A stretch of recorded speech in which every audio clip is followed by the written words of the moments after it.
Good morning, ladies and gentlemen, and welcome to the 11th Enel Focus On. Today we have Enel Focus on creating shared value to tackle climate change. It's a great pleasure to welcome you. We're live streaming from New York City, where we are hosting the 10th annual Climate Week this week. And just to prove it, we have some pretty treacherous rain outside our window here in New York. So thank you very much to all of our guests who have made it through the awful weather to get here. We have a wonderful audience with us today. We have representatives from 5 continents, Africa, Asia, Europe, North America, and South America around the room. And as always with our Enel Focus On, I would like to start with an introduction of all of the participants. I'll start with myself. My name is Ryan O'Keefe. I'm the Director of Communications of the Enel Group. And we're delighted to have all of our guests here today. So thank you very much to everyone for coming. Well, thank you very much for the invitation. I'm very glad to be here. I'm Mariana Alegre from Peru, from the Lima Como Vamos movement, which is a citizen observatory working on urban data to produce more evidence to have better public policies. Thank you very much. Good morning. My name is Marcos González. I'm a journalist, president of Corresponsables, Media of Corporate Social Responsibility. It's nice to meet you here, and it's very important for us. Hello, everybody. My name is Tatiana, and I also work with Marcos in Corresponsables Media. Hi, my name is Tim Molino, and I am a renewable energy meteorologist, and we work in a lot of renewable forecasting. Hi, I'm Dr. Mustansar Tanoli. I'm here from Pakistan, Islamabad. I wear a lot of hats. One of the things I do is creating sustainable, smarter, and safer cities and communities. By working a lot with the community, I'm a design thinking expert. So we deep dive and do things like this around the world. And I run a startup. It's called Fori. We are bringing the non-tech savvy people to internet so they can find better and frequent jobs. Thank you. Great. Thank you for being here. Good morning, everyone. I'm Aurora, originally Italian, but I'm based in Accra, Ghana, and I'm the managing director of Orb Intelligent Africa. We are a data platform for businesses. I'm Will Senyo from Impact Hub Accra, working with innovative startups in Accra, Ghana. I'm Alex Moore. I'm an assistant research professor and research associate at the Climate Change Institute and Harvard University. I work on the impact of climate change on human health and economics and governments. Hi, everyone. I'm Dave Smith. I'm here with Unreasonable Group. We're an organization that drives resources to and break down barriers for entrepreneurs that are solving the greatest challenges of our time. Hi, everyone. My name is Shankari Malvaganam. I'm the Director of Strategy and Partnerships at Unreasonable Group as well, originally an Australian and based here in New York now. Thanks. Hi, good morning. I'm Lorraine Smith. I'm an independent consultant. I focus on the shift to a regenerative economy. I also wear a few hats. I'm here with my colleagues from Fibria. I sit on their advisory board. And I'm also working with John Elkington, the coiner of the triple bottom line. He's taken the triple bottom line back into the shop to see if it can have a system-level impact. So I'm working with him on the shop to retool the triple bottom line. Glad to be here. Thank you. Great. Hi, everybody. I'm Maria Cristina Papetti. I'm in charge of CSV and sustainability projects at Enel Group. Good morning. My name is Linda Iroshkova. I work with PACT, which is an international development NGO, working across a number of technical areas, including access to renewable energy. Hi, everybody. Andrea Bertaglio, an environmental journalist collaborating with La Stampa in Italy and covering environmental and social issues. So today, the topics we are dealing with. So perfect. Thank you. Good morning. I'm Alice Pace. I'm a science journalist from Italy. And I cover mostly technology and innovation for Wired Italy. Hello, my name is John Holm, Vice President of Strategic Initiatives at Pixera Global. What we do is bring the best and the brightest in the public, private, and social sectors together to solve the world's most pressing problems. Pleasure to be here. Thanks. Hi, my name is Anna Fraze-Tullen, and I work with John in Strategic Initiatives at Pixera Global. Hello, everyone. My name is Natália Abreu. I'm from Brazil, more specifically Rio de Janeiro. I'm an economist and co-founder at Autossustentável, one of the most important websites in Brazil. We talk about sustainability included in the daily life of people. Yeah, our mission is to show people that sustainability can be present in our lives, in daily life.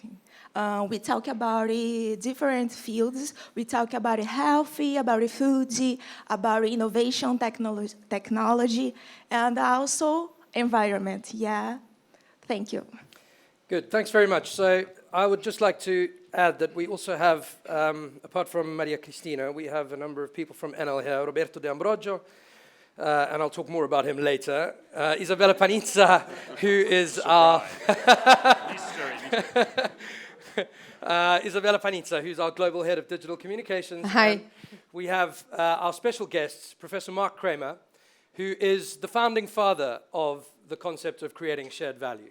And it's a real honor to have him with us today. And Professor Kramer is going to be our keynote speaker. But before Professor Kramer speaks, we're going to ask Antonello Camisecra, who is the head of our renewables business line at the Enel Group, to talk a little bit about what we're doing at Enel, and particularly the way in which we have used creating shared value to help grow that business, Enel Green Power, which is today, outside of China at least, the single largest operator of renewable energy assets around the world. Before I introduce Antonello, I would just like to set the context a little bit.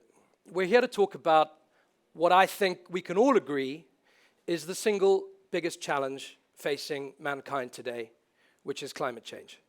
This is a challenge that we all need to tackle together in a united way with a united, consistent, coherent narrative. And we need to make sure that we do not have anybody pulling against us. There are, of course, people who will argue that the world is flat, unfortunately. This is something that we cannot avoid. People say, well, the temperature of the Earth has moved around over several thousands of years. And they're actually correct. So why don't we have a look at it? Can we load the video, please? In which I will show you what's happened since 20,000 years ago. Here's the temperature. And this is the temperature as we are at just about today. And as you can see, over time, the temperature stayed pretty stable 17,000 years ago, and suddenly it started to warm up. So 16,000 years ago, we moved 1 degree warmer, and you can see how far back we are in time. Still pretty chilly. 14,000, 13,500 years ago, the edge of New York City suddenly comes out from under the ice. And here we are, getting warmer and warmer, very steadily over the millennia. 12,000 years ago, humans settle in Syria, 11,500 years ago. We're approaching the temperature that we're at today. The warming continues. 10,000 years ago, humans settle in Jericho. Farming starts. The saber-toothed cat goes extinct. We're now 9,000 years before Christ. Cattle become domesticated. Suddenly, we're now warmer than where we are today. And we see what's happening. China is settled. Seas start to rise towards their modern-day levels around Britain. Humans develop copper. We're now 5,000 years before Christ, and we invent the wheel.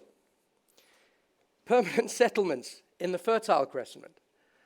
And so it goes on. 3,000 years before Christ. The temperature is now fairly stable at around about the level that we're at. Stonehenge is completed. Chariots are developed. We start to use iron. We're becoming a much more industrialized society.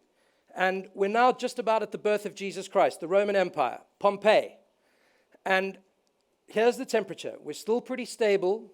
And this has taken 20,000 years to get from here to there. And whoop, what just happened? So, let's have a look. This is what we did. We started up there. We moved like that. This is 20,000 years. And this is what happens now, just in the last 100 years, from there to there. And we have 3 scenarios. This is the current path. If we continue emitting greenhouse gases into the atmosphere at the current rate, not anything more, this is what we're going to do by the time we get to the year 2100. If we take a fairly optimistic scenario, this is where we end up. And this is our best case scenario, assuming immediate and massive action to limit carbon emissions. This is what we can hope to achieve if we can get everybody on sides, if we're able to deliver that coherent, consistent narrative, getting everybody behind a single imperative, and ensuring that those people who still claim that the earth is flat are convinced the other way. That's the best case scenario. And that is a huge jump at huge speed from where we are and where we've been over the last 20,000 years. It's kind of terrifying. And I think that anybody who argues with us about the veracity or otherwise of climate change, the urgency of climate change, and anybody who argues that, in fact, this is something which has happened over the millennia and it's totally natural, well, this doesn't look like a very natural movement down here. On that jolly note, I'm going to sit down and I'm going to ask Antonello to take over from me and to give us a 10-minute introduction to the world of renewables from the man who leads the largest renewables business in the world. Grazie, Antonello. Thank you.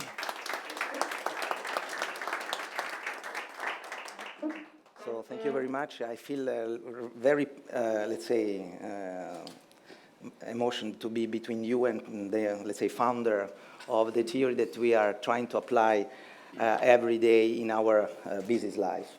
So I will start by saying the following. It's this week is the climate change week. There was some climate change example this morning. Actually, rain is fine for us because we're a large hydropower operator, but so I don't think rain is bad, I mean, at all. But, okay, we are going to live in an energy paradox because from one side, as Ryan introduced, we need to change definitely, and reducing it, the pace with which we are going to create emissions starting from today. But at the same time, we have another fundamental issues in the world. We have about 1 billion people living in the darkness. That their aspiration is to live with dignity and with opportunities, which necessarily will imply to have access to power, as we had from the last 1,000 years for us. So we will have to increase the amount of citizens, of humans, that will have to consume resources, but at the same time, we have to decarbonize, because otherwise we will go, as Ryan was indicating, so nowhere. That's introduced why we feel definitely important, vital, crucial for our existence to embed sustainability into our business, which, as Professor Kramer will explain much better than me, it's basically a concept of finding business opportunities by solving social issues. And actually, it's more than that, because it's by creating your competitive advantage in doing it. So ensuring the long-term prosperity for you and for the business and for the communities and the stakeholders and the world, if we want to really look on a global scope, let's say, converging into prosperity, profits, but also social needs solutions. So that's why we have not had sustainability as a layer on top of our strategy. It's embedded in our strategy. So we have, in any single aspects of our strategy that is well depicted in the chart that you see on the screen, any single pillar has an implication for sustainability. Actually, it's driven by sustainability, which ultimately go to the commitment, the public commitment we did on several of the global Sustainable Development Goals, in particular the 4, the 7, the 8, and the 13. And you will see examples of applications on field, on ground, of what we are doing. So what is the role of a utility today?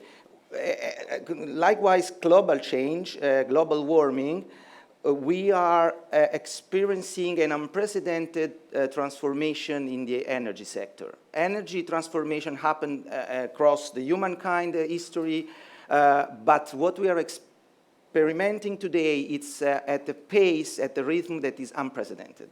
And this is positive because this is the era of renewables, which is at the same time, let's say, popular kind of resource, so it could be available to everybody. Think about the solar energy, and it's a solution that is compatible to the level of prosperity that we want to offer to the world, not only to a piece of the world. So the role of a utility is transforming because we have to adapt our presence and our behaviors depending in which context we are operating. So emerging worlds need something, developed worlds need something else. We have to decarbonize, help to decarbonize. Actually, we are one of the most powerful decarbonizing tools. If you move to renewables and electrify at the same time, you are really actually reducing the carbon footprint of your economy, of your lifestyle, and you can do this through daily decision of individuals and also, of course, through policies established by policymakers. But in the emerging worlds, we have to act in a different way. We have, first of all, offer an opportunity to start consuming, to have access to power, because we believe that power is a fundamental human right in modern times. So you cannot think of a life lived with dignity if you don't give the opportunity to consume, to have access to power, because power means food, water, more gender equality, and so far and so on. So the role of a utility is transforming, and I think in Enel we have this very clear in mind into what we are doing. But we are a renewable energy company, which belongs to a big utility. We could say, okay, we are a solution, so renewable is okay. And this is not, because what we are thinking from day one in Enel Green Power is that being clean, being green is not enough.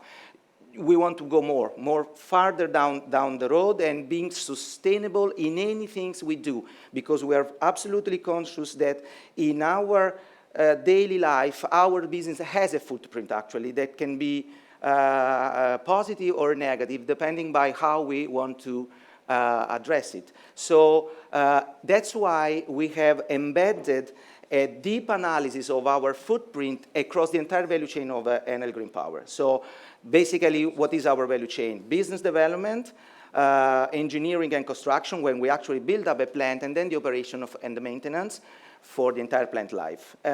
During the business development phase is where we can create shared value or destroy it, or create value that we don't share. That's why this is the fundamental phase in which we investigate and try to understand what are the implications of our presence in a given context, trying to create an harmonious development that can at the same time create a business opportunity for us and positive social economical impact in the territory or in the, let's say, in the locations where we want to operate. And I think probably more than my words will be much more fruitful to go through the examples. And of course, this is followed by the analysis of the impact that we create during construction, which is probably the most intense energy-consuming, resource-consuming activity of our life cycle.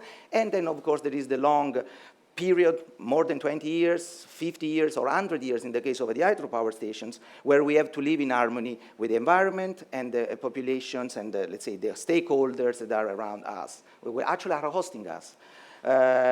So we have created, under this, let's say, theoretical basement, 3 pillars which are now applied on a daily basis. One is the sustainable construction practice, the sustainable plant practices, and the sustainable of building of practices, which means that we analyze and try to mitigate, measure and mitigate and offset the impact that we create during the 3 phases of our job. The sustainable construction site is basically a catalog of things that we can do to mitigate or even reduce to, ideally, to zero the impact during the construction. So we are building a renewable plant, something that is considered from everybody a solution, but we know that we are creating an impact during the construction phase. That's why we want to generate electricity, renewable electricity during the construction phase, so we can avoid the use of diesel engines and so far and so on.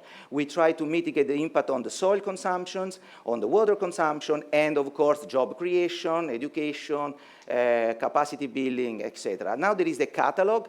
Any new construction site since 2 years now has been, let's say, built. It's been operated purely using this kind of approach.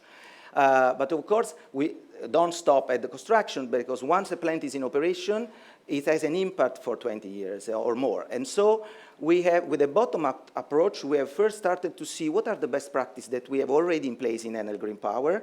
And we have collected a number of practices that, if applied, are reducing systematically and significantly our footprint in the operation of our plants.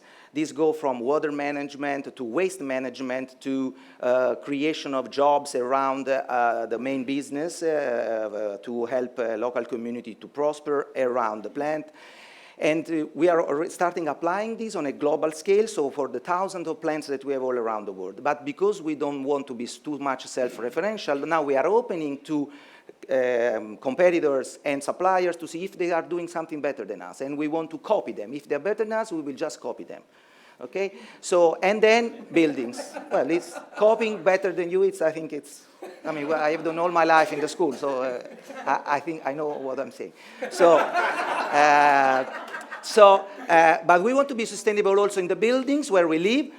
We have many buildings, office, power plants, control rooms, and so far and so on. So even in this phase, we want to mitigate and reduce to the lowest possible level our carbon footprint. So this is the last project that we have launched. We are pretty far advanced. We already applied in Boston, in Mexico City, but all our, let's say, buildings will be redesigned and refurbished to reduce the carbon footprint. Now, that's not enough. We feel the duty to bring this concept outside Enel Green Power, of course, with local communities, NGOs, etc. But most importantly, we want to drive the attention of clients and suppliers. So we want to offer them the opportunity to join us in specific projects, clients for the operation and maintenance phase, and suppliers mainly during the construction phase. So we can start contaminating the business environment with the concept that we are trying to follow. Then Professor Kramer will tell if we're doing right or not.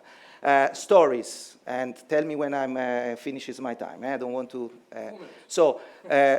I said we are adapting our approach to the, emerging economies and to the developed world. So in Ethiopia, for example, very close to our projects, there is an hospital which is suffering from blackouts, and it's not really delivering the quality of service we could do having a safe power supply. So here we are basically creating an isolated system with solar modules, batteries, and advanced control systems so that this hospital can run 24 hours, 365 days per year. And this is very synergetic with our presence, because being very close for us, it was very easy. It will be very easy to maintain, to operate it, so it will be in harmony with the presence that we are establishing in Ethiopia.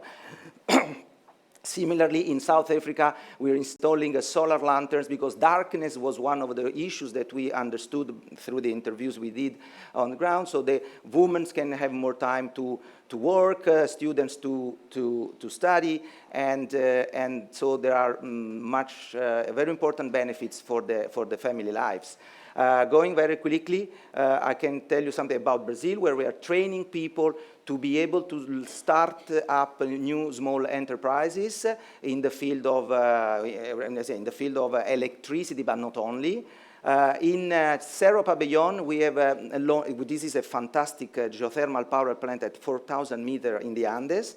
Here, despite the fact that we are in a very, let's say, wild environment, there are a lot of communities living close to our power plant. We have been able to launch a very large number of initiatives tackling specific issues and needs of the populations. And so we created a laundry that is washing all the, stuff, clothes and other things that our presence will require.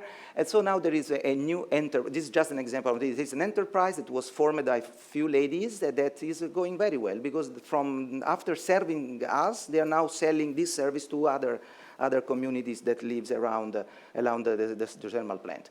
I would like to mention this. It was one of my favorite projects because we have done already twice, one in Mexico and once in Peru. This is called ecomuebleria for the Peruvian, and it's more understandable, means ecological wood crafting, furniture. So basically what we do, we take all the waste material from the pallets with which we have to ship to the site hundreds of thousands or millions sometimes of modules. So imagine how many of these piece of woods are wasted. We have thought that this was still a good material to do something else. So we have trained people to become falegname, come si dice in inglese? Carpenters. And they're creating fantastic furniture that now are in our offices, but most importantly, they are selling it. So they're selling in the market. So now there are 3-4 small businesses that is producing very nice furniture from the waste material. And this is a typical example of a circular economy that we love, because from waste, we are creating an opportunity of prosperity. But we can talk about what we're doing with women in Peru, where we understood that there was a social issue of many women left aside from the economical cycle of the community. So we are training these women to help them to start business initiatives. In Australia, this is also very nice, in a very, let's say, wealthy country, very close to the Bangala side. This is actually a picture of our power plant in the middle of nowhere. There are Aboriginal communities living with really very limited opportunities, so we have trained them, we have used them to build the plant, and after this experience that sooner or later will end, because the plant will be built, I believe that they will have much better opportunities because they have in their CV a real experience in an industrial application, so I'm sure they can have another experience or a labor experience maybe in a different sector, but now they are electricians, have been, let's say, trained to work in a difficult site, to do what is a very complex job, because in the end we are building a 275 megawatt plant. Are we doing this only in the emerging economies? Not at all, of course. We can start from US, where even in Oklahoma or in other states that is not New York, there are barriers in the terms of education, access to modern technologies. And if you think about a school that is in the middle of nowhere what you call the no-fly, the flyover zone, there were a lot of social needs to be addressed. This is the classroom kit. This is a typical example of a school that we have helped to keep open despite the many difficulties in finding tools, materials, and computers and stuff like that. Again, in Spain, we are working in the ecotourism business. Our power plants, most of the time, especially the hydro ones, and in fantastic, beautiful places lived by nobody, because, as you know, urbanization brought people in different places. So we are trying to launch initiatives in the ecotourism field so that the new generation can have an opportunity to stay where they have. Yes, I'm closing. Greece, we are working in a forestry project, but I want to spend a few seconds on Italy, because this is the witness that we were sustainable, not knowing it 100 years ago. So do you know why a power station, it's called power central? Actually, in Italian, we say centrale. We use the word, this word means central, because the creation of a power plant was the beginning of a development. Around the power plant, factories, and then villages, and then families could prosper. So around the centrality of the power plant, the 150 years ago, a human development happened. This mainly in the Alpine Valley of North Italy and across the, let's say, the Apennines that are, you know, pretty much across Italy. So we are living in harmony with these communities since 100 years because they feel the owner of our presence, of our power plant. Actually, we just manage the resource, which is the water. Water does not belongs to us, is of this territory.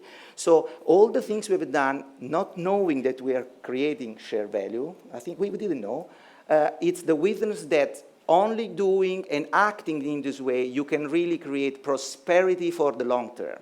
So sustainable and defendable, and this creates a fantastic source of a competitive advantage. In that valley, no competitor can beat us. I hope we can do the same all around the world in the 30 countries where Enel Green Power is operating now.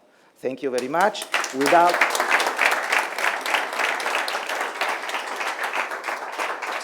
Without much further ado, now I give the stage to Professor Kramer. Thank you very much. Thank you. Thank you. Thank you. Well, good morning. It's great to be here with such a global and thoughtful group, and I look forward to the conversation. You know, it's funny, when Ryan was presenting that history of the timeline of the world, I was thinking of the comedian George Carlin, who opened a show once by saying, you know, we talk about how important it is to save the planet. The planet's just fine. It's people that are screwed. And I think we need to keep that perspective, that it's not, you know, neutral. As temperature changes, the planet will respond and adjust, but it really becomes an existential threat for people and for wildlife and for the world and the standard of living as we know it. So it's a critical issue, and I think we're used to thinking about business as being the problem that has led us to this point of concern about climate change, this level of carbon emissions, and that's absolutely true. But, you know, 100 years ago, people didn't set out to warm the planet when they started building coal-fired power plants. They didn't know the consequences of climate change. When cigarette companies started a couple hundred years ago, they didn't know the cancer risk of tobacco and smoking. You know, you can go industry by industry. When food and beverage companies began to make sugary, salty foods filled with fat, they knew we liked them. They didn't know it was a health problem. So the state of knowledge about social conditions changes over time. Nobody sets out to build a business that will be inherently destructive. But what we find is the world is filled with businesses operating today based on business models that were developed decades ago before we understood the significance of social and environmental impacts. And the question is, how does business respond to this? And what is the role of business going forward? And we see many examples of companies that are trying to preserve their outdated business model, frankly, until the current CEO retires. That's kind of the goal. Let's keep the stock high until my options vest, then I'm out of here. But, you know, that really is not a very helpful and healthy approach to creating shareholder value and sustaining shareholder value. And we see companies like, you know, Coca-Cola. Someone showed me an ad recently where the gist of the ad for Coke was basically, look, I know it's bad for me, but I enjoy it anyway. What a powerful marketing message, you know?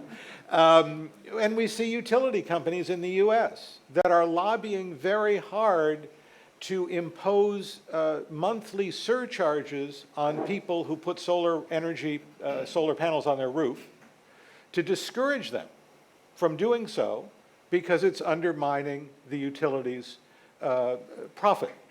And of course, we see bad actors too, like Volkswagen, where it's not just a question of trying to protect the status quo, but it's actually fraud and deception to try and protect the status quo.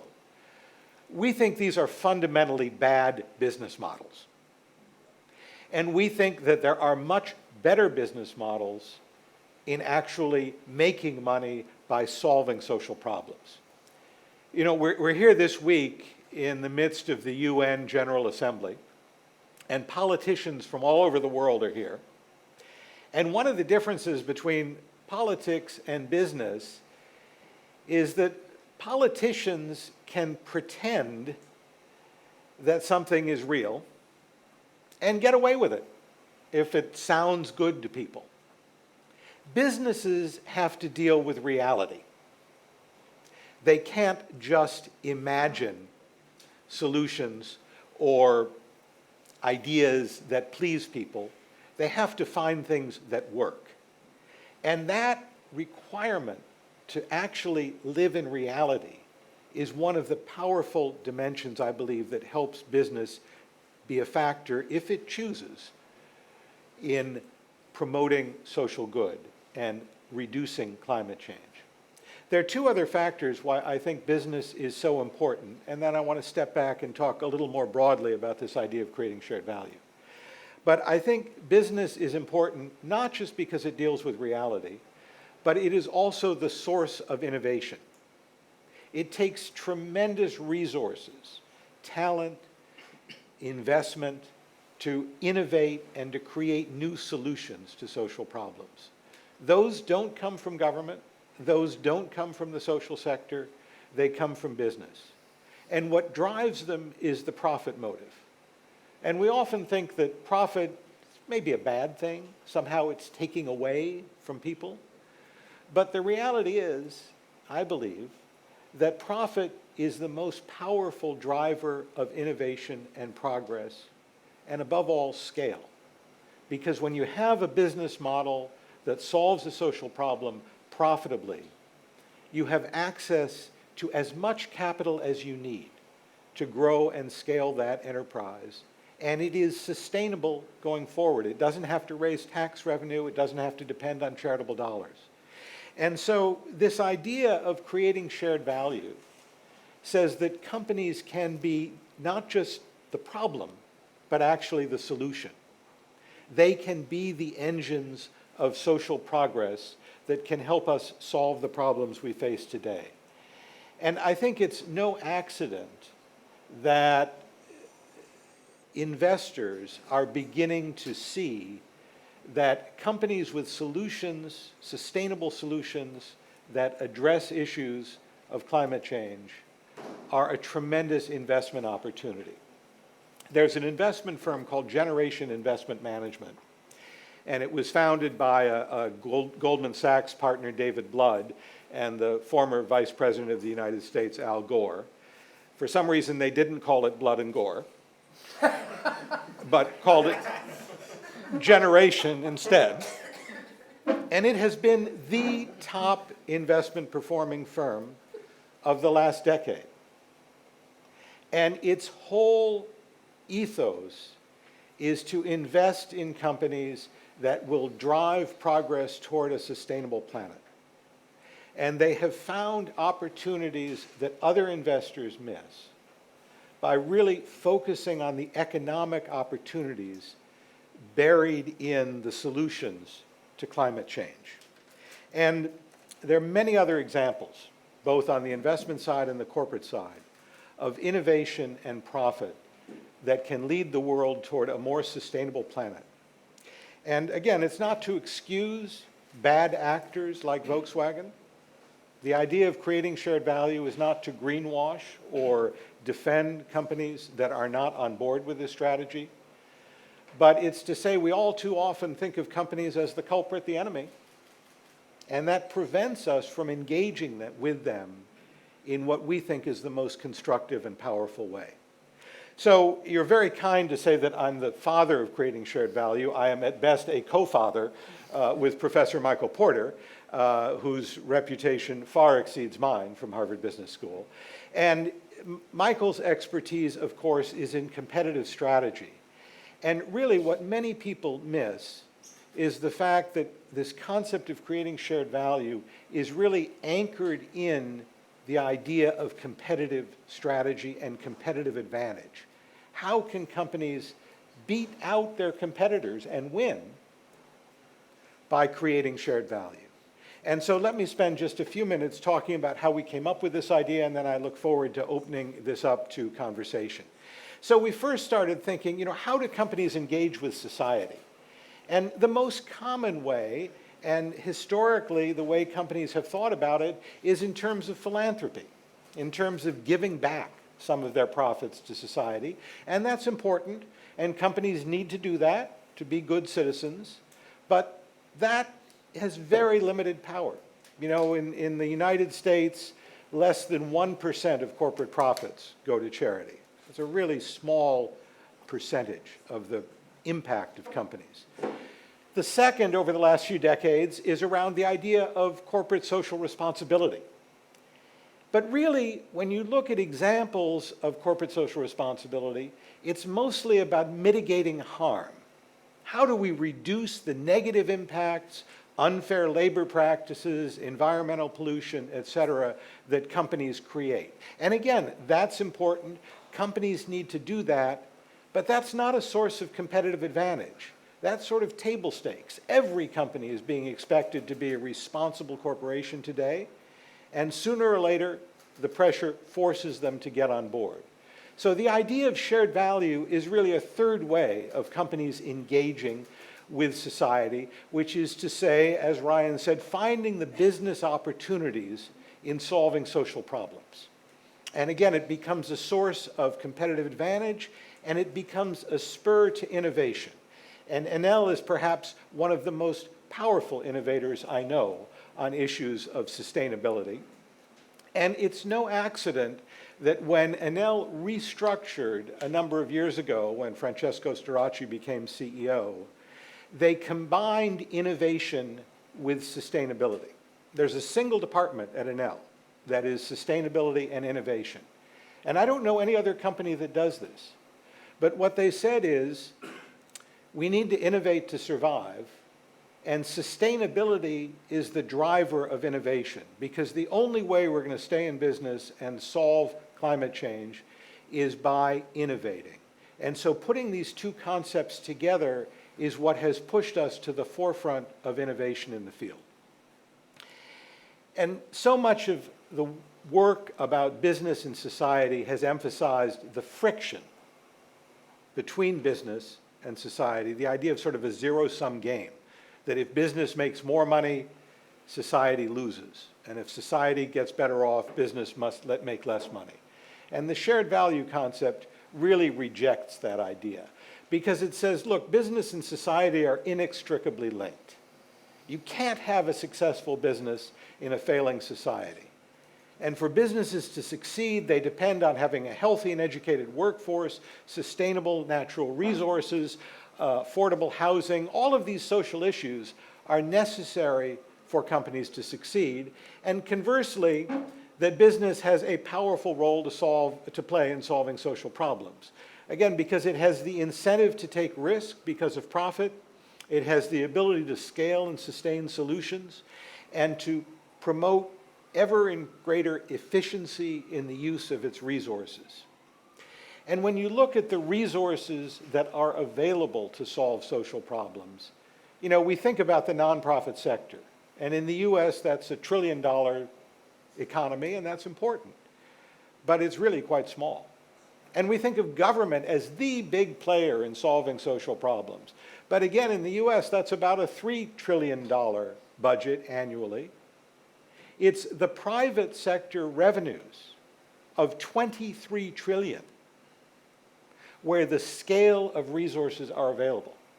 So if we really need to solve large global social problems like climate change, the resources to do it are not in government, not in civil society. Those players are important, but the resources are in the private sector. And so what is this idea of shared value? Well, again, it's a competitive strategy that simultaneously creates value for business and society. And as Professor Porter and I have gone around the world talking about shared value, we realize we sometimes have to say also what we don't mean, because people use the terms all kinds of ways. And we don't mean it's about sharing the value that's already created, That is redistribution of wealth. That is philanthropy. That's okay, but that's not what we're talking about. And we don't mean it's about personal values, about shared values between business leaders and society. That too is important. And it's the personal values of our corporate leaders that prevent abuses like Volkswagen from happening. But what we're talking about is really creating economic value for shareholders and measurable impact on social problems for the world as the kind of value we're talking about. And of course, it's not just about balancing stakeholder interests. And there's a lot of talk about license to operate and whether companies are being attentive to the needs of all of their stakeholders. And that's important too. But again, that's not getting at shared value because stakeholders don't understand your competitive strategy or your competitive positioning. And so they aren't really going to understand where the business needs to concentrate to succeed. I'm just going to skip ahead a bit because I want to move quickly into a conversation with you all. It's such a great opportunity to have everyone here together. But I will say, unlike philanthropy and some of the other concepts, shared value creates this virtuous cycle where the capital that goes into solving social problems actually creates a positive return for the business, which then enables the business to deploy more capital into solving those problems and creates this virtuous cycle going forward. And it's very much about how companies respond to changing business models, as I said at the outset.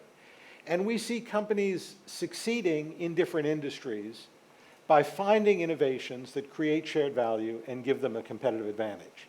So Nestle, who's not always talked about as being a wonderful socially responsible company, they have some history that dogs them, nonetheless has realized that moving out of salt, fat, and sugar is fine, and they have to do it, and every other company in the food and beverage industry is doing it too.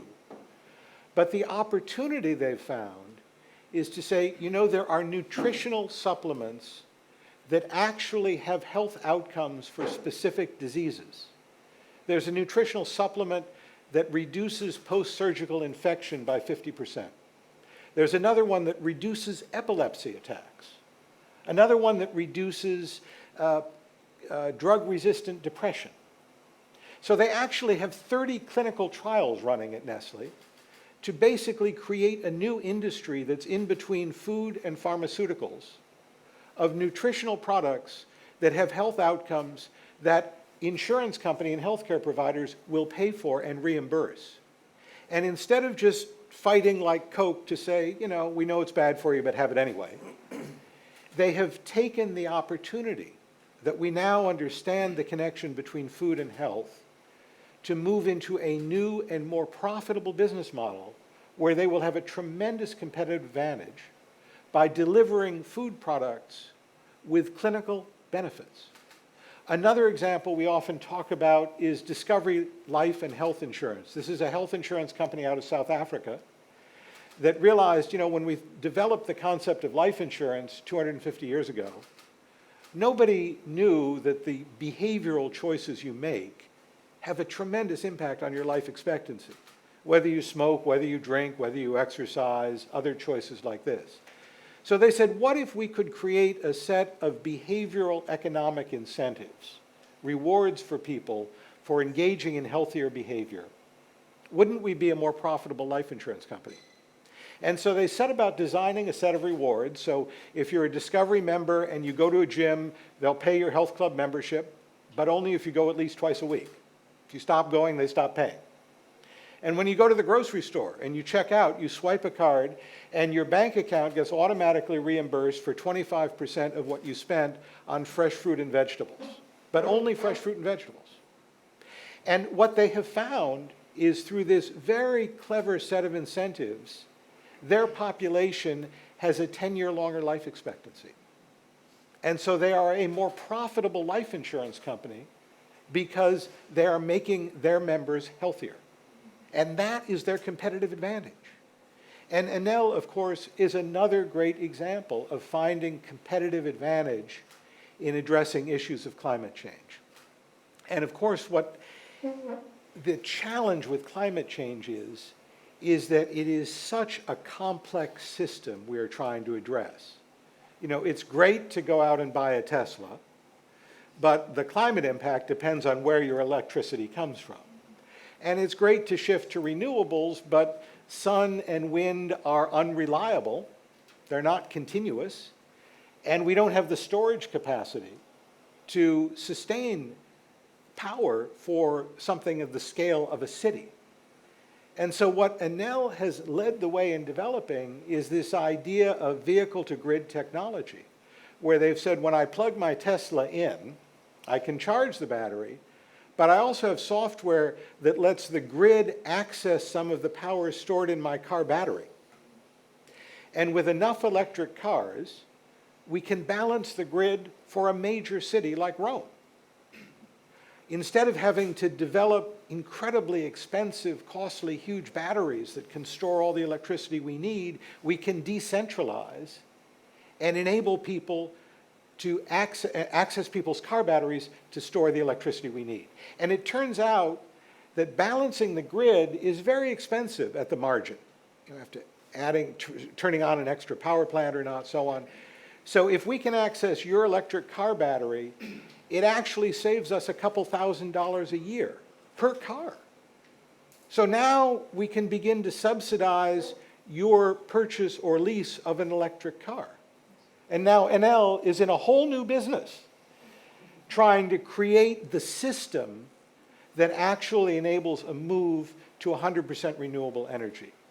And their revenue model is shifting from building big, huge power plants that cost billions of dollars and take years to shift to a much more distributed model where really much of the revenue is going to come from the software that manages power and helps make it as efficient and low cost to the consumer and environmentally efficient as possible.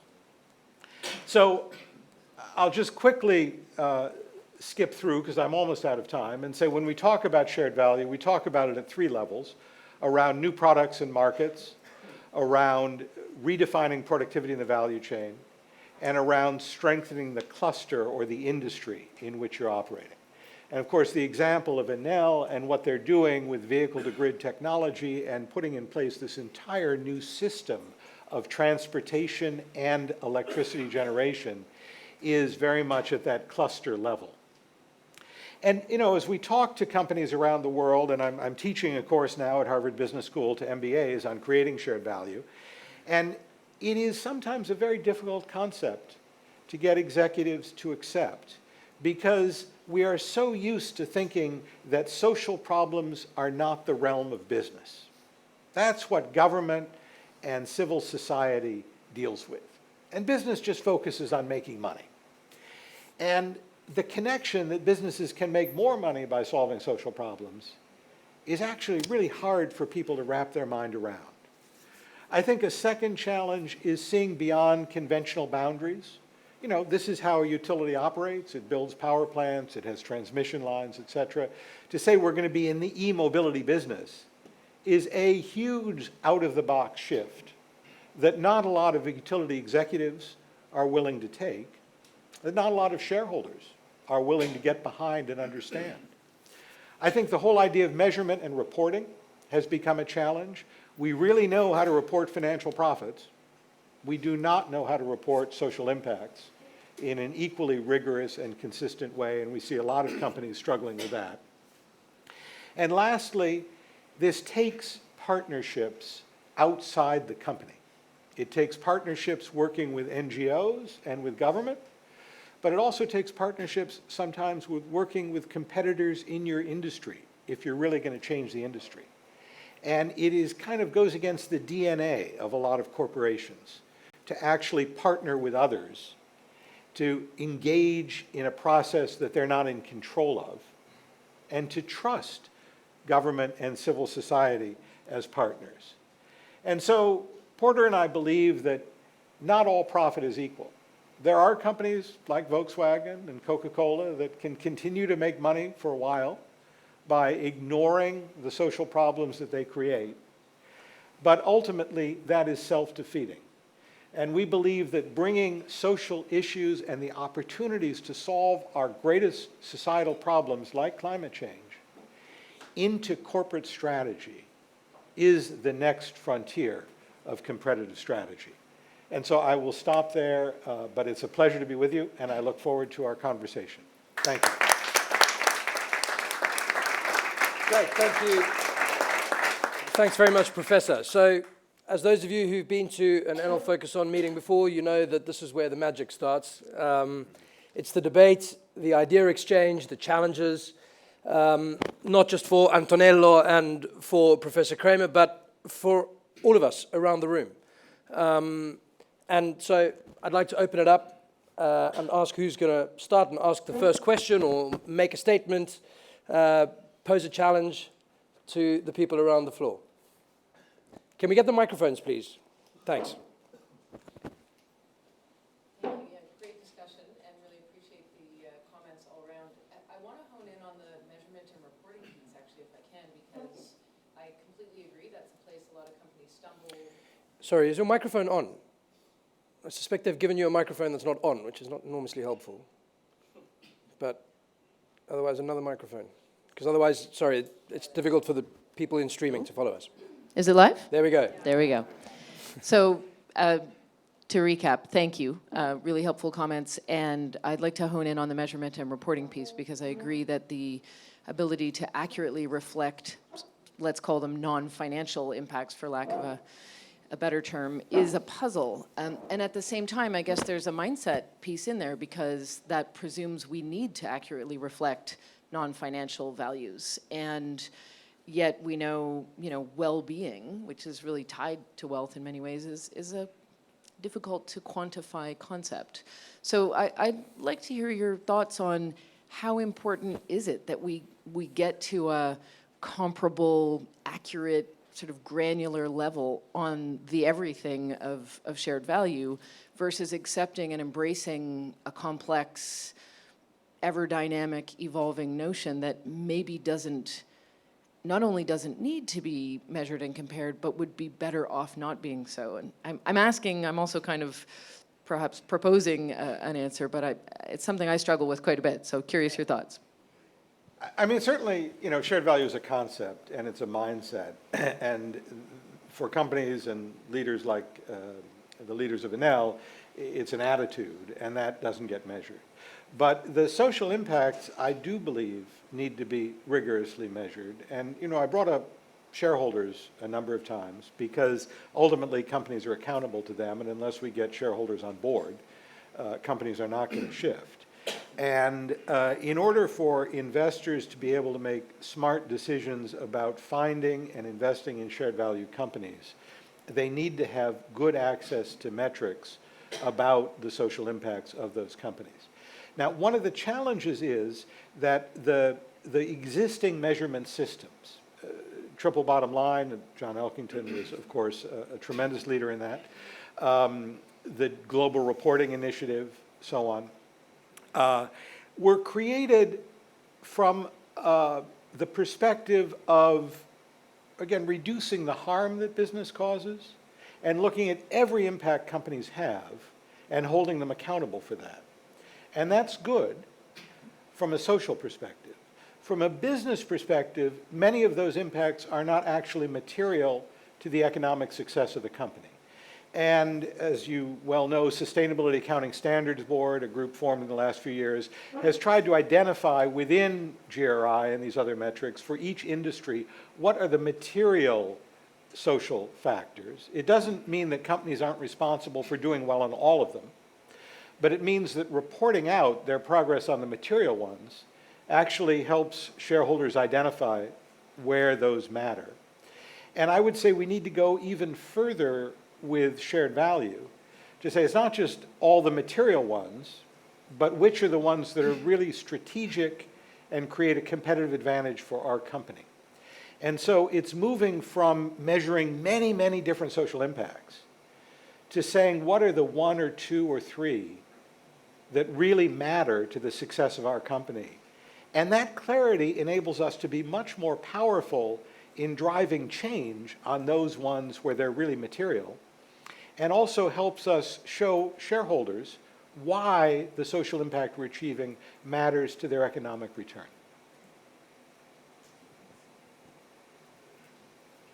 Gentlemen.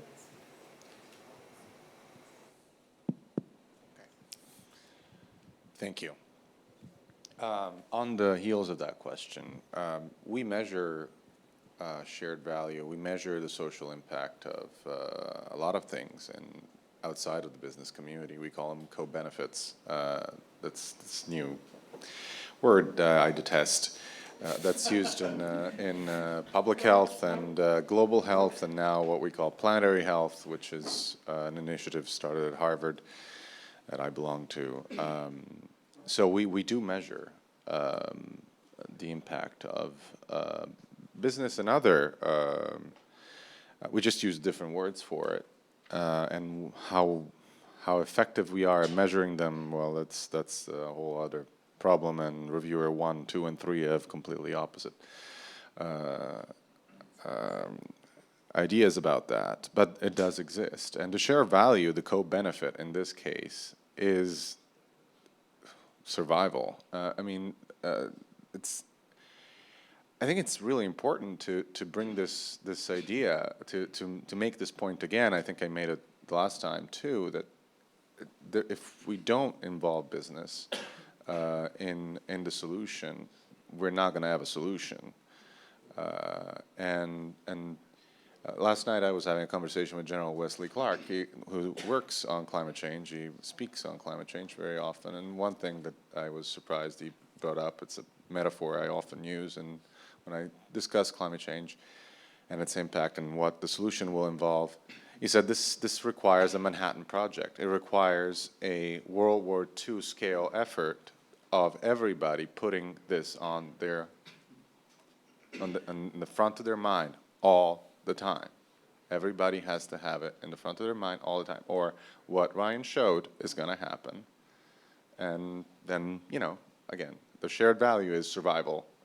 So not to be catastrophic, but that's it. It's actually a great challenge. It's fun. So I mean, it can be measured, but in a sense, you know, it can be measured for strategy. The strategy is what really is important for us, but it is being measured all the time, and it is part of government strategy too. So yeah, that's the message. Let's go. We've got 4 microphones, so let's share them out. Can we just dot them around the room, and then let's go, please. Sure.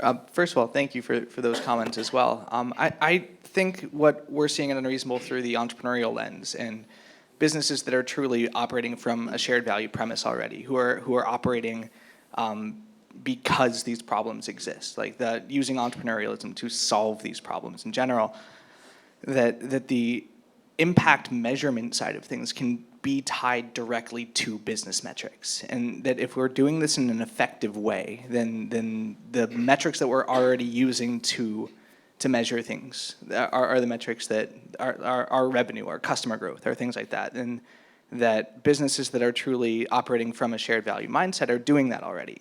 So I think that there's a value in not reinventing the wheel around measurement and evaluation, and that if we truly are operating from this mindset, pushing it forward in a way that's business positive, that's not making businesses start to measure things that they aren't good at measuring, is incredibly valuable as well. Hi. So first of all, thank you for the inspirational speech, because I mean, for me, I deal with environment. I have a degree in sociology, so you covered exactly my favorite topics. And thank you for saying finally that we need to save ourselves and not the planet, because it's a concept that is I take for granted, but people say the planet. Let's save ourselves. What I wanted to ask you, you mentioned at the beginning the concept of greenwashing. So we are living in Italy, but I think you know what I'm talking about, in the US as well, in an anti-scientific era. So there is a huge mistrust in general towards business, first of all, corporate, politicians, and so on. So how can the share value concept be well communicated? How can, of course, if I have the fundings to build a school and so on, I see concretely the effects. But in general, the society, how can accept this concept in this moment of, as I said, mistrust? I mean, what's the difference between share value and greenwashing, and how can we communicate it? Yeah. Well, I mean, so greenwashing is about public relations and appearance, and shared value is about what you're actually doing. It is a strange time we live in, where business is often being more progressive on social issues than government. And government is certainly nowadays in the US, you know, I don't know, wearing a blindfold to reality and just making things up. And it's interesting, it's not just in the fact that business leaders are much more attentive to reducing carbon emissions than government is, but we see it in other things like minimum wage. We see major employers like Walmart and the Gap and others raising wages above minimum wage because it turns out that it creates greater productivity and lower turnover. And so it actually saves them money to pay employees more. At the same time that Congress is refusing to raise minimum wage from what it was literally decades ago. And so, you know, to really solve the problem, you do need government. It can't be done without government. And the more I work and talk with people around the world, the more I realize that good government, which is tremendously rare on this planet, is essential to a just and sustainable society. But there is a lot that companies can do.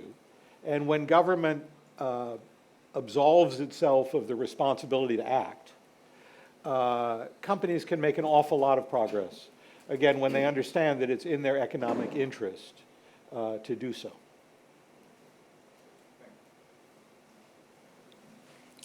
Thank you for your comments.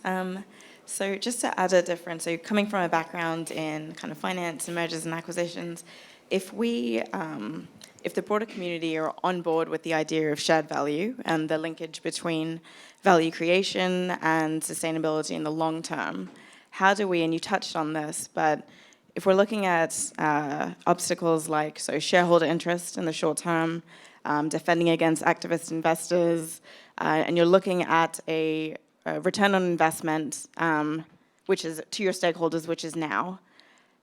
How do we bring this into? I feel like it's a great idea. It works in practice in some areas, but broadly across industry, if you're not focused on, say, sustainables, how do we bring this into practice now? I mean, the whole issue of short-termism is a tremendous problem. And social issues are not quarter-to-quarter issues. They are longer term. And getting shareholders to think in longer-term cycles is tremendously important. And that is one of the sort of dysfunctions of the investment industry. Because honestly, most of the asset owners, whether it's pension funds or families of wealth and so on, are long-term investors. But the mechanics of investment management and competing with other investment managers puts tremendous pressure on quarter-to-quarter results. And that in turn puts pressure on companies to show short-term results. It's interesting because I teach at Harvard a case on Nestle and a case on Enel. And I described Nestle's long-term vision about this new, more profitable industry between food and beverage, but it is taking a long time to grow that industry. Right now, that's about a $5 billion division within Nestle's $90 billion enterprise. And so they actually, shareholders are objecting, and activist shareholders come in to say, you've got to do better in the short run. This 20-year-long plan is lovely, but you got to do better in the short run. What's interesting about Enel is at the same time that they have taken this huge long-term vision about electromobility, they've also done tremendous efforts to cut costs and to increase dividends and to provide short-term benefits to their shareholders. And what I see is that every great CEO needs to both have a long-term vision for the company and also deliver short-term quarter-to-quarter improvements for shareholders today. And it's a very difficult calculus to balance, but the answer is you're accountable for both. Can I just jump in and add one thing there, which I think is interesting? Larry Fink, the chief executive of BlackRock, sends a letter to the chief executives of big businesses around the world. This is an extract from his letter from this year. Without a sense of purpose, no company, either public or private, can achieve its full potential. It will ultimately lose the license to operate from key stakeholders. It will succumb to short-term pressures to distribute earnings, and in the process, sacrifice investments in employee development, innovation, and capital expenditures that are necessary for long-term growth. In order to make engagement with shareholders as productive as possible, companies must be able to describe their strategy for long-term growth. I want to reiterate our request that you publicly articulate your company's strategic framework for long-term value creation and explicitly affirm that it has been reviewed by your board of directors. This is clearly great news, as it shows that there is, and not just BlackRock, but a lot of shareholders, and the blood and gore example is another great example of asset managers, investors who are actively proposing and promoting the longer term vision. And if you think about what it is that sustainability actually means, I think often we use the word sustainability in the wrong way. What sustainability really means is ensuring, because as Professor Kramer pointed out, every management team around the world is answerable ultimately to their shareholders. And so what is it that sustainability actually means for a business? It means taking action today to ensure the long-term sustainability of your cash flows and your profits for your shareholders into the future. That's what sustainability actually is. How do you do that? You look after your customers, you look after your employees, you look after the local communities in which you operate. But it's about ensuring the long-term viability and profitability of a business. So I don't think that there's a conflict between the two. And perhaps more and more, and I hope that this is the case, investors are recognizing the value of the long-term focus over the short-term gains. Please. I just wanted to remember that we are streaming, and we have also questions coming from all over, from all the people that is following us. So if we can allow to have one question after yes, and then we will have the one from home. That works? Yeah. Thank you so much for your speeches. And as we said at the beginning, we are a media specializes in corporate social responsibility. So mostly we publish good news about enterprises. I have two questions. I would like to know how can media contribute to create shared value, and also how the enterprises, the big companies, can give message to the society, but without greenwashing. Without greenwashing. Oh, without greenwashing. Yeah. Yeah. I think one of the challenges of media is it's much more newsworthy to report bad news than good news. And I think it's very hard for companies to report, to get coverage for the positive things they're doing, whereas the bad things are headlines. I think that's partly companies' fault, because a lot of what they try and put out is without substance, and is, whether it's as far as greenwashing or simply highlighting the lovely things they do for the world that are not really material to their business. So I think both companies need to be more disciplined about actually measuring results and talking about results in a meaningful way. And I think media needs to be willing to report where there is progress, and how companies are changing and how the world is changing in ways that are moving us forward. There's a very interesting column in the New York Times that David Bornstein does called the Fixes column. And at FSG, the nonprofit consultancy that Professor Porter and I started, we work with charitable foundations, we work with companies on solutions to social problems. And we've been doing this for 20 years. And I've never encountered a problem where someone somewhere hasn't found good solutions for it. But nobody else knows. And the media never reports on effective solutions to social problems. And the whole idea of this fixes column that David Bornstein has done is to try and get reporters to report on solutions to problems so that others working on the problem around the world can find out and copy and improve on those solutions. And there is a real need to do more reporting around that. Great. Let's see. Have we got questions from the web, from live stream? Here we go. Great. So Mario asks, in the creation of shared value, how does the capital versus talent relationship work? Does talent attract capital or capital attract talent? Good question. Wow. Professor, do you want to? I put my hands up. Of course, the answer is both, and it's interesting because we do a fair amount of work in the area of impact investing, which is making investments that have a financial return and a positive social impact. And that field has grown a great deal over the last 5 or 10 years. And what you see is people complain that there are no deals, and there's too much money that wants to go in. And on the other side, people complain that there are too many deals and not enough money. But the answer is there won't be any deals until people see that there's capital available to invest. And there won't be any capital until investors see that they're good deals. And so you get this sort of iterative progress where both sides have to grow at the same time for the field of impact investing to grow. And we've seen that in sort of fits and starts happening in the impact investing field. So it's very much an iterative process where you do need both. There's an interesting study that was carried out a little while ago on what is it that young talent is looking for when selecting an employer. And it turns out that salary is third. And that the first two are social purpose, number one, and brand, number two.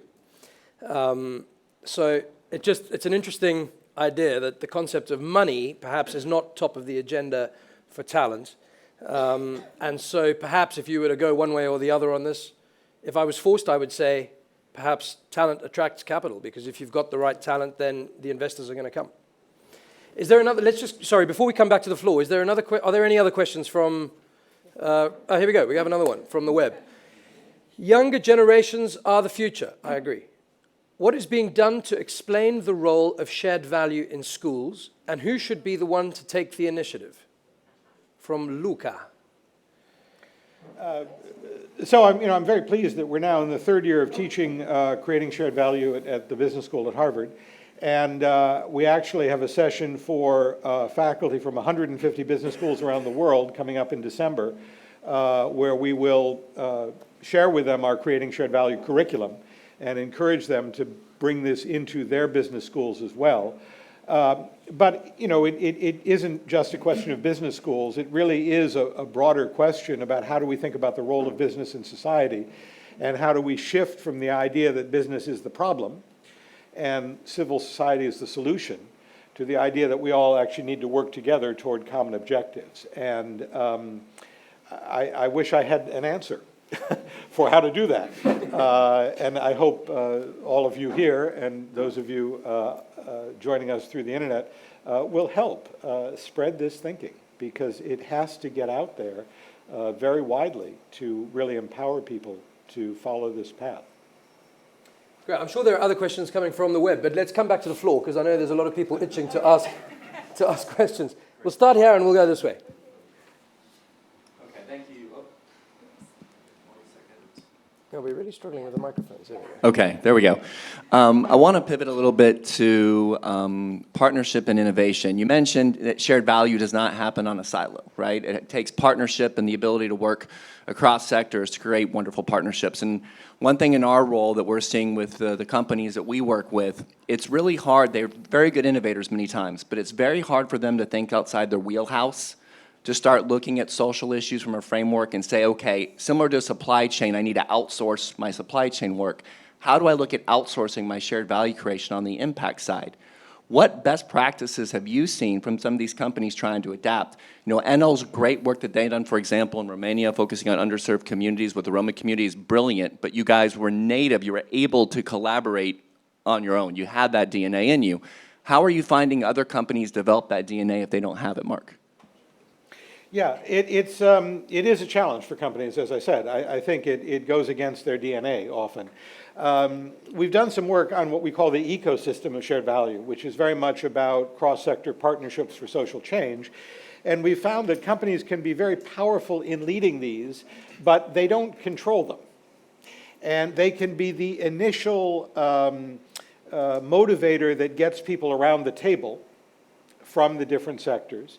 And they have in many ways more power to bring people to the table than NGOs have or even governments have. But they have to be able to then work in a way that pushes people toward progress without imposing their own agenda. And this idea of working with NGOs and with government is essential because nobody trusts companies to go solve social issues. There's too much self-interest there.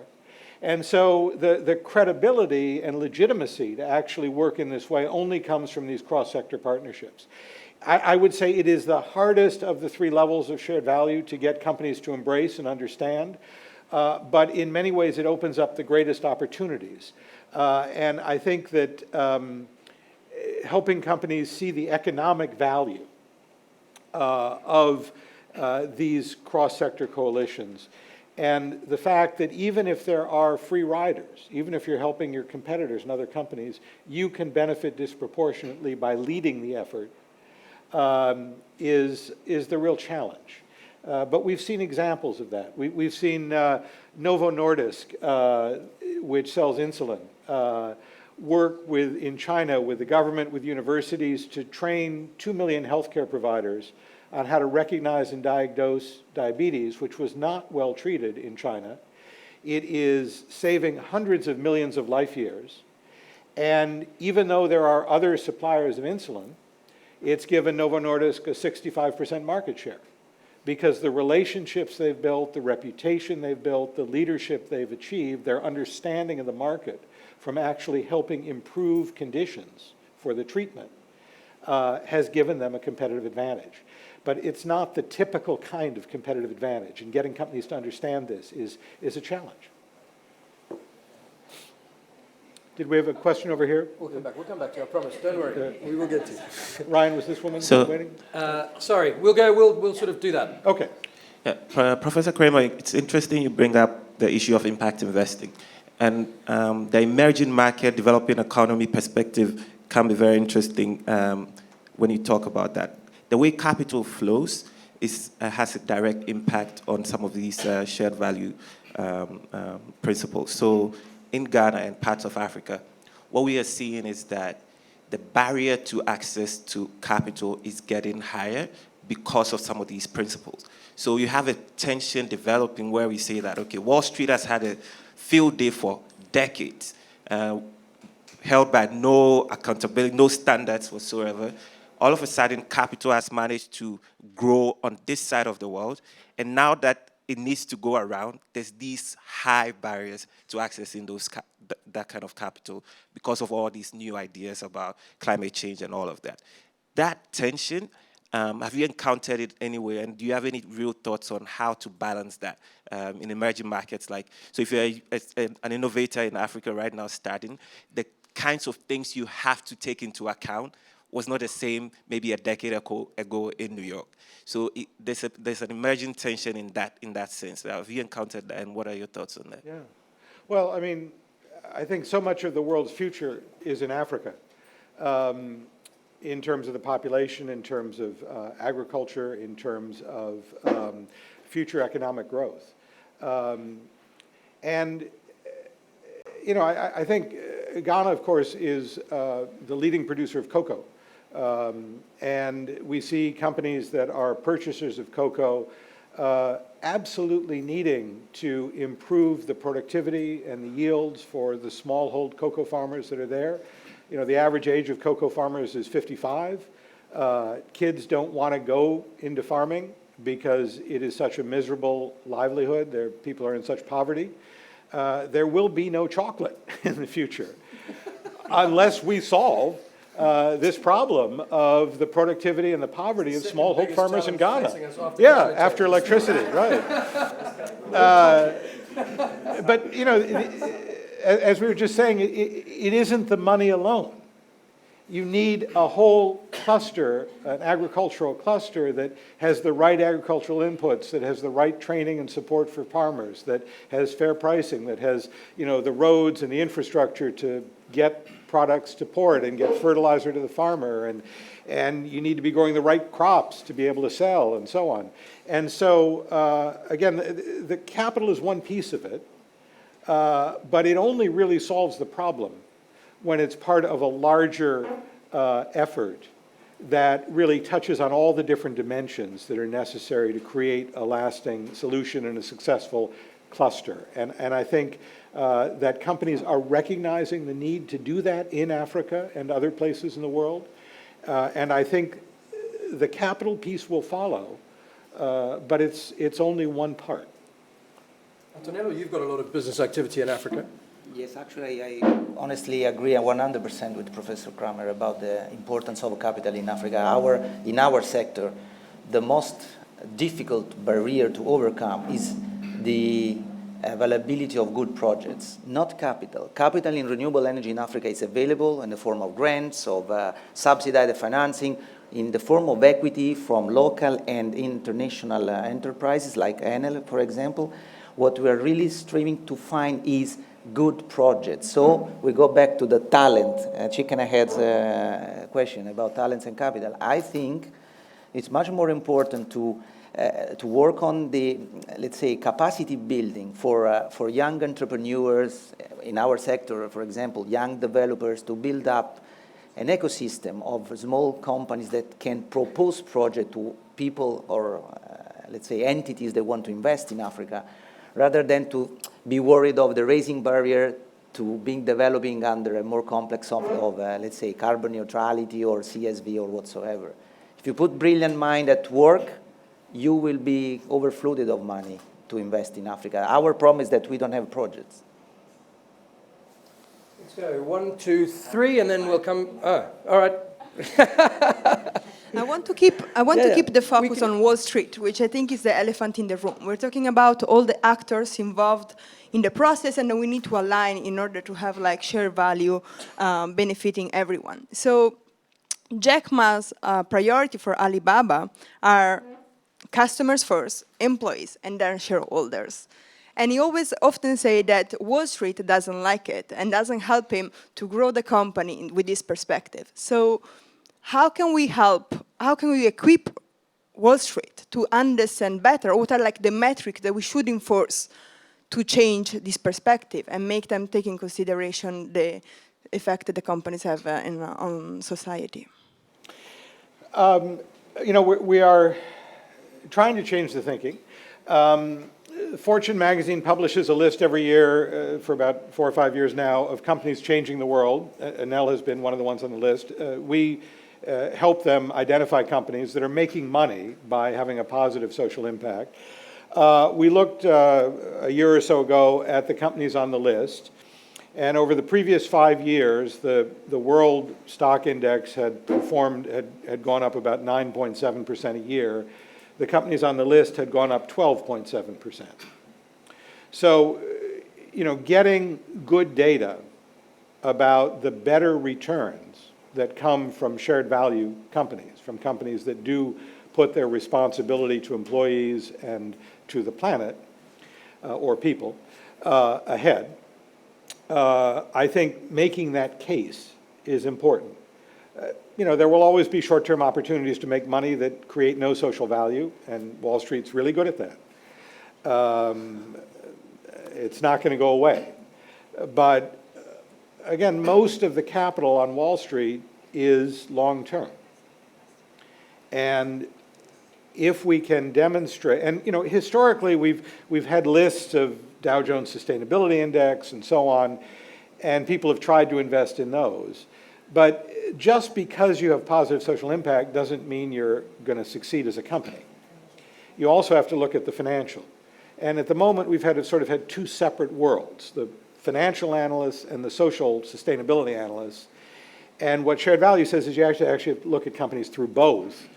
And it's only the companies that are performing well on both that are likely to outperform, and that's the case we're trying to make. So I think sometimes we, the innovators, the businesses now, I think, need to take a step back as well and try to understand the questions that we are asking. For example, back in Pakistan, we are adamant on making dams, which probably is not the right thing to do anymore. It's a centuries-old concept. There are other ways to store water, for example. You mentioned countries. It's also an old school. I believe there are now new ways. The current technology allows us to do a lot of things in a distributed manner. So I think that has to change a little bit more. I had one question for Antonio as well. We talked about distributed use of electricity. I was wondering if there are any insights on when does it become sustainable as a business to have new infrastructure in place? Is it better if it's a country which is, let's say, in the dark, a community which is in the dark, and you put this infrastructure in place? Or is it good for a city like Rome or New York, which already has a lot of infrastructure? So I wonder, and when does it become cost effective, and what sort of cost goes into it? It would be great to know. And just to conclude, there is I worked on this project Trash Track to track people's garbage, how people. So there's very little work still on removal chain.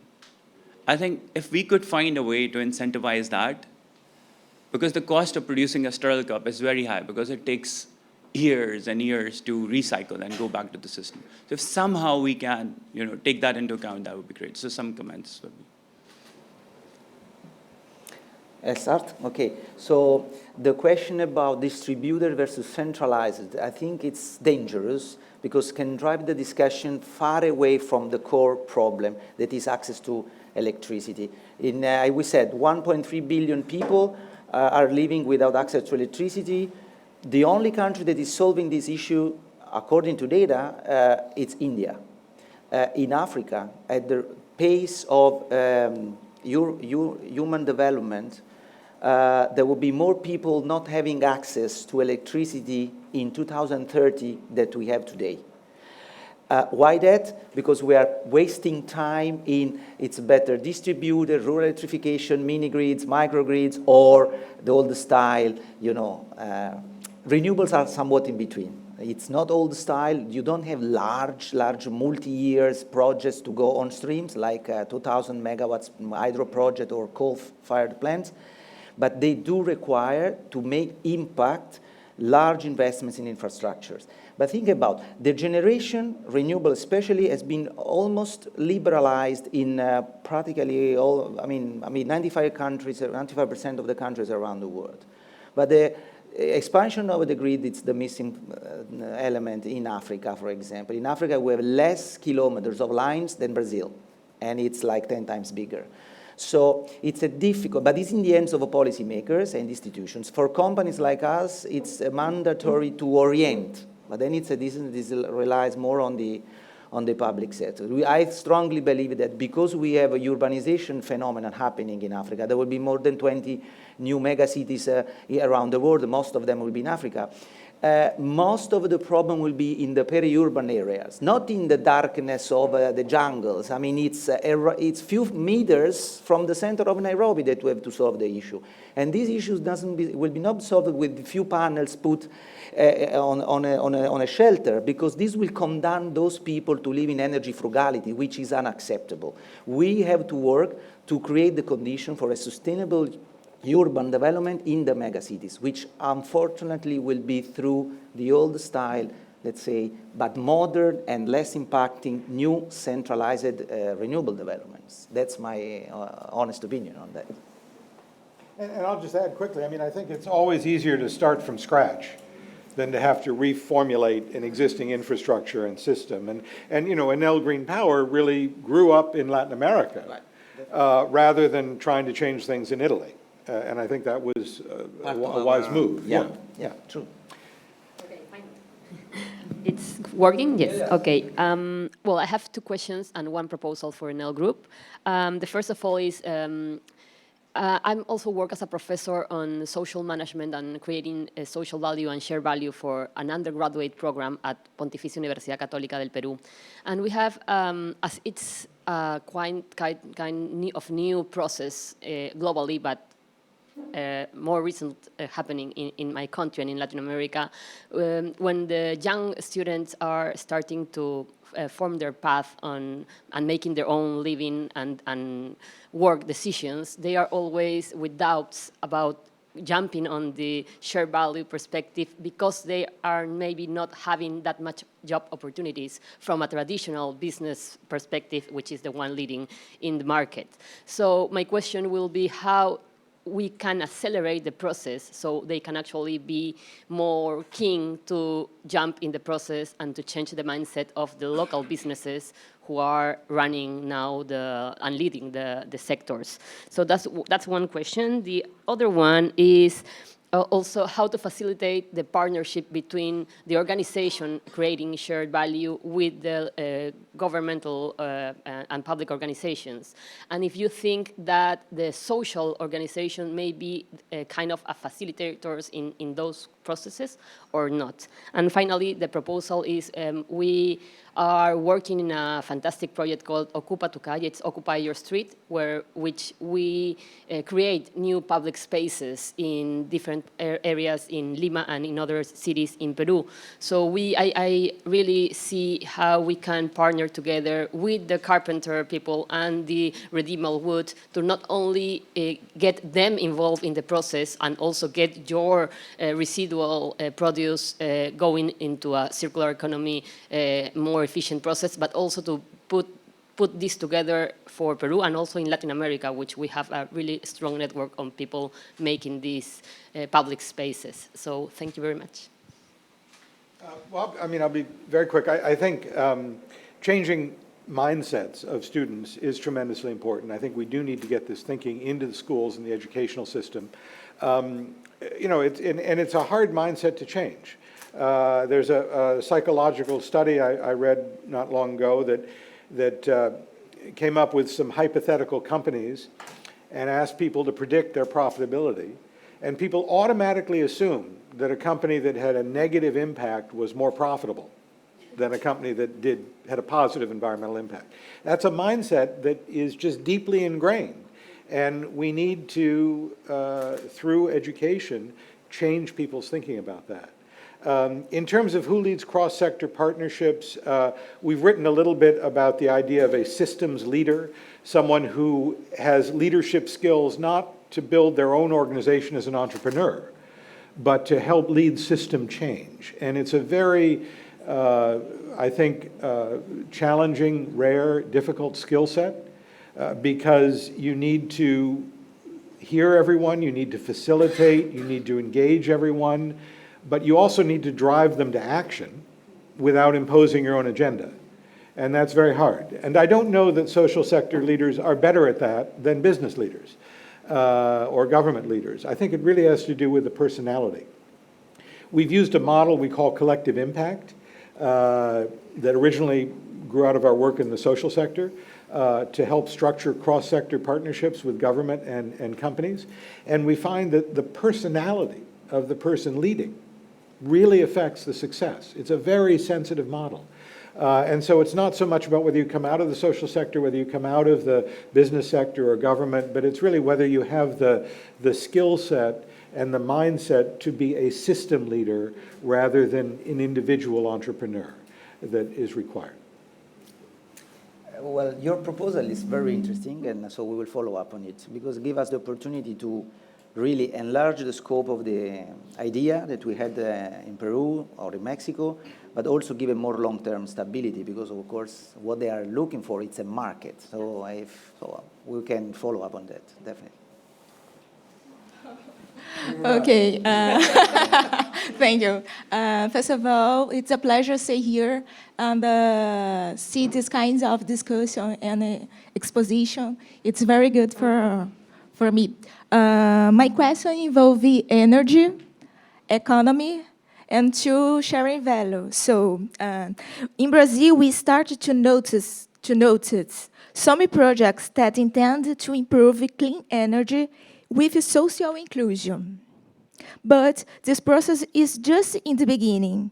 Think about it, the economy situation in Brazil and also the social issue. How can we improve and accelerate the process? Is decentralization and microgeneration of energy a viable path?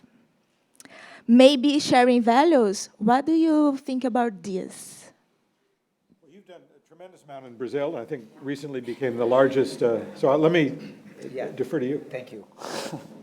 Well, about microgeneration or distributed generation, I think Brazil made no exceptions with what we said before. But strangely enough, it is considered one of the countries, one of the markets where distributed generation will really take off.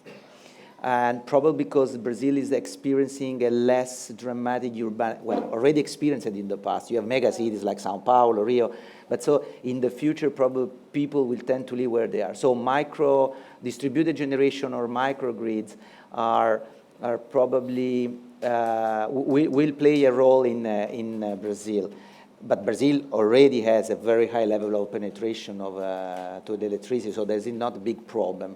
Now, about the social inclusion and the creation of a shared value, we had a very positive experience in Brazil. We mentioned one that was the capacity building, but we can mention many others, especially in the last 4 or 5 years when we have accelerated our growth path in Brazil, and we have started deploying these new concepts, let's say, that were new to us, and they were new also for Brazilians. And I remember when I had the honor and the pleasure to dedicate one of the biggest, actually the biggest solar farm in Piauí, in the north of Brazil. I speak Brazilian, and I feel 50% of to be Brazilian because I lived in Rio. So you're talking about something that is very, important for me.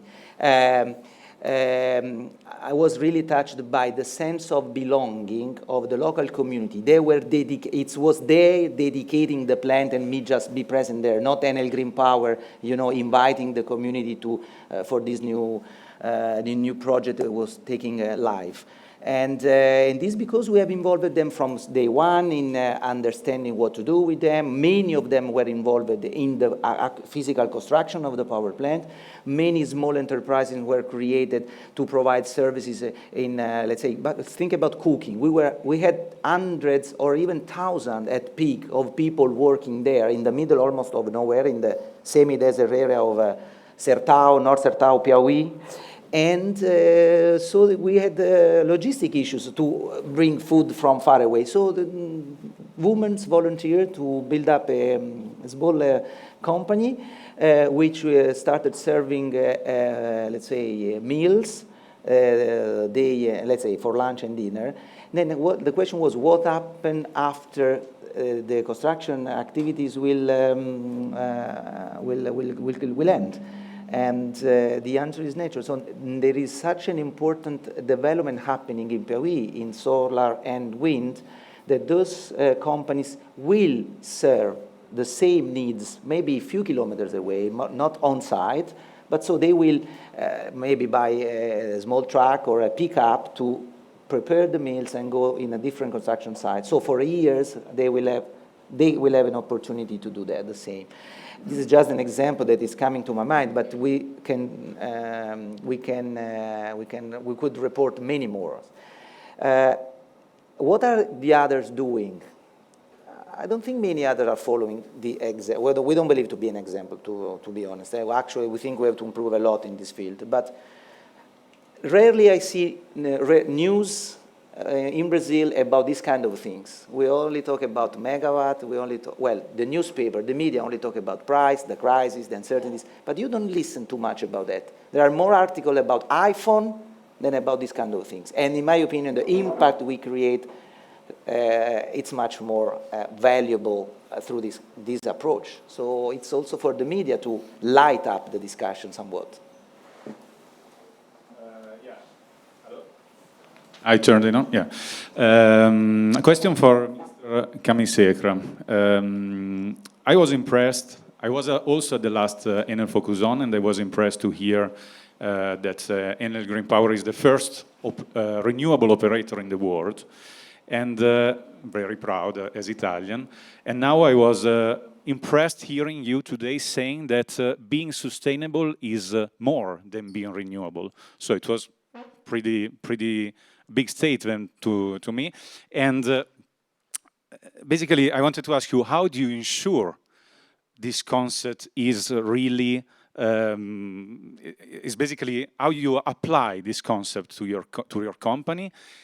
And the real question is, does it create problems with the P&L, with profit and loss? I mean, before creating value, does it have any cost? And tricky question, we're speaking of businesses, politicians, and so on, but businesses, particularly the big ones, are also, let's say, made by shareholders. Are shareholders really keen to accept these costs at the beginning, at least? Thank you. Well, thank you for the compliments about being the first. One, just to put in the right perspective, being the first doesn't mean nothing in the renewable space. If you sum up the first 5 companies in this field and you compare to the entire market, we represent like 3, 4, 5%. So it's very fragmented, entry barriers very low, as Professor Porter is teaching. So it's really important from where you derive your competitive sources. So the advantage, how do you create your competitive advantage? We understood, probably among the first in the industry, that creating share value could become a real source of a competitive advantage. Now we are testing it in a very specific situation where we are selling power to large commercial and industrial customers, especially the sophisticated ones in the United States. And we try to understand if, for the simple fact that we are one of the best in class in this field, of course not renouncing to be also the best in class in terms of competitiveness, so offering the cheaper possible solution to them, it's an element of discrimination for them to choose us rather than another company. The frank answer so far is somewhat, let's say, negative, okay? So everything else equal, it's easy to choose. But if I have to pay a little premium because I am more integrated with society under the concept of creating share value, I have to tell you honestly, it's a hard way to go. But we are going there, and I'm sure that we will be the supplier of choice for the many, many big players, but especially for the smaller ones, the ones that cannot pay, in theory, a huge program of transformation of their strategy and value proposition to embrace the CSV, because in us we'll see an opportunity to do that with us in the ecosystem. I'm sure this will pay off. So our results are, I think, quite okay. So my shareholder, Francesco Starace, is my shareholder. I think he's happy. And we are a very strong grow machine, and I think we are deploying the same concept as we showed in the presentation in both mature market and in emerging economies, adjusting to the local needs, of course. So we don't have one single solution valid for everything. But to transform these into measurable competitive advantages, we said basically all today was about that. It's difficult.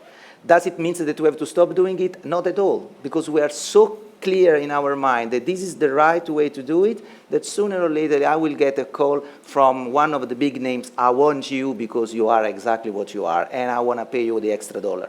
So far, we don't need the extra dollar, because I want to tell you, practically what we do, when we analyze an opportunity, a project, an investment, we are talking of hundreds of millions of dollars, because projects are big.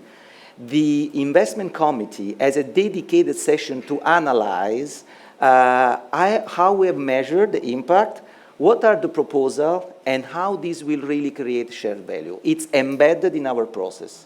So a project comes naturally with a cost, but we don't disclose this cost because, as we were saying before, it's not just a layer that we want to add on top. So the project cost is 100, and then we have to spend $2 million or whatever to please Professor Kramer and to show that we are a good boy. No, it's embedded in it. The way we are hiring workers It's embedding the fact that most of them must be local. And if we don't find good local ones, we train them.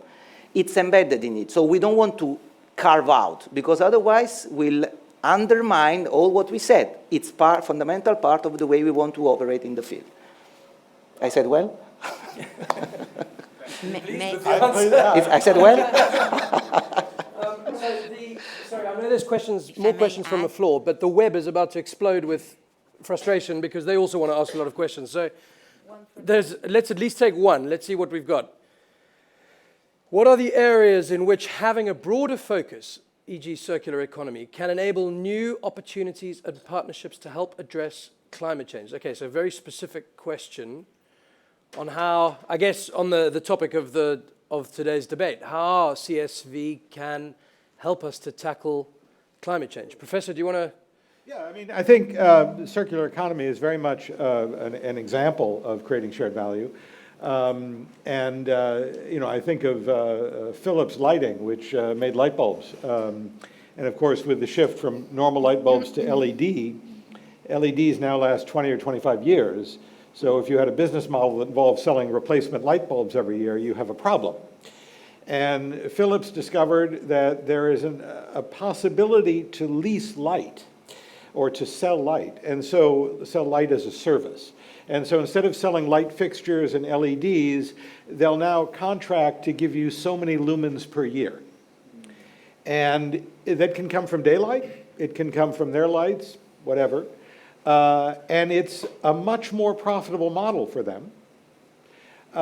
They own the lights and the fixtures. They have an incentive to upgrade them every time something new technology comes out that would actually improve the efficiency of it, because their compensation is partly based on the reductions in your power use savings.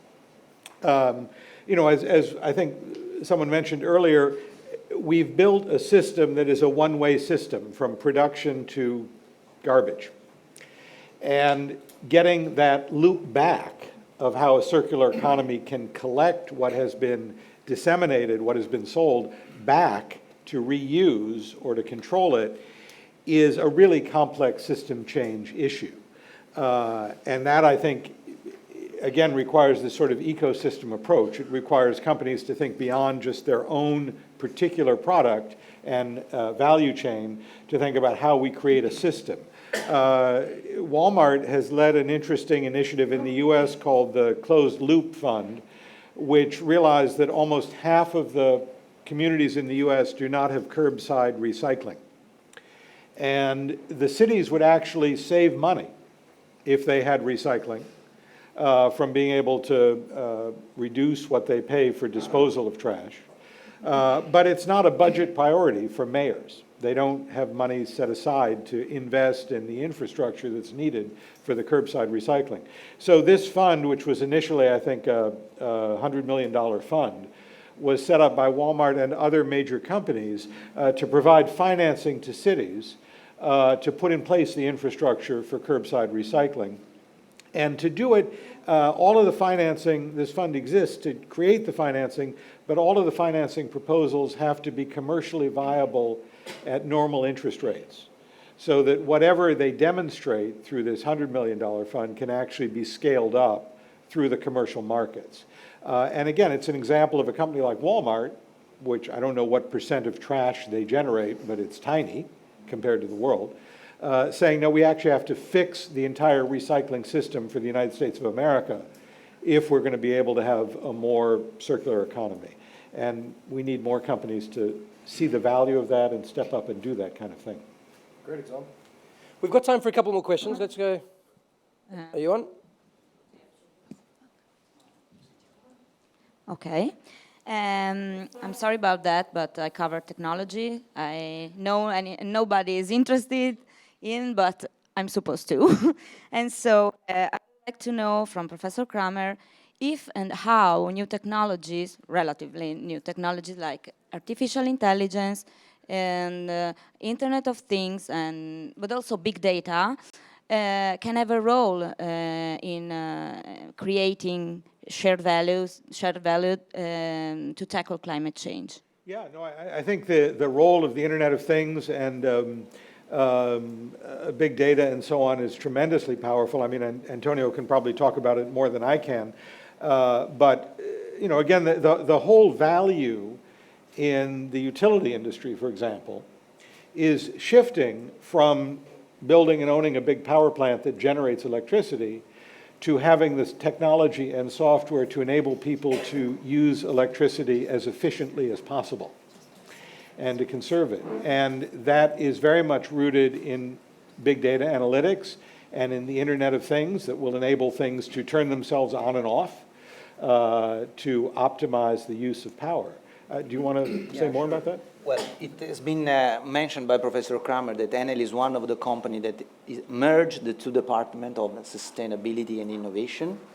The reason is that we believe that sustainability can only happen, let's say, can be achieved only through smart innovation. I want to give you just an example. And in Chile, there is a company that produces beer from the, and you know, Chile, in the desert regions of Chile, taking the water to produce the beer from the air.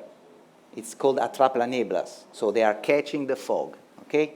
So knowing this, we said, why don't we do the same to wash our modules in the desert region when water is a very scarce resource. And the primary use, of course, will be for humans and agriculture.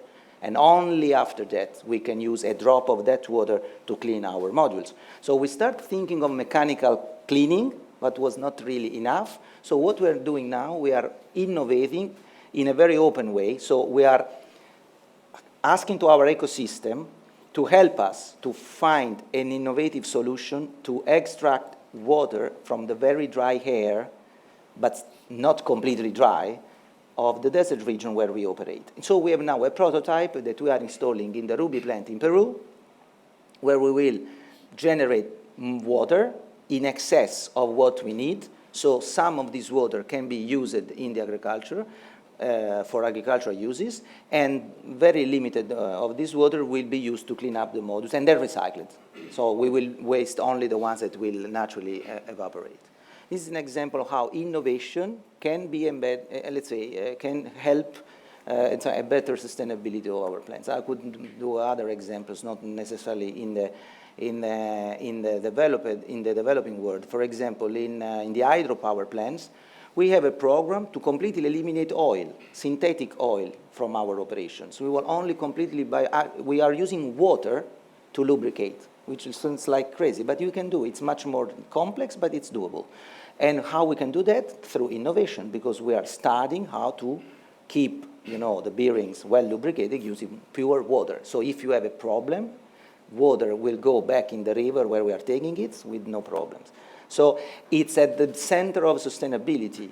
And also, for example, think about the footprint, the land footprint, the pieces of land that we use to generate electricity. So increase the throughput of a power plant. It's mandatory, because for any square acre of solar or square acre of wind, we have the moral duty to extract the maximum of energy. So we reduce our impact and the use of land that in many areas it's, you know, disputed for other uses like agriculture. So we can do that only through innovation, by innovating and increasing and improving the performances of our power plants. So it's not only about cost, but it's also mainly to get a better, let's say, overall footprint on the territory where we operate.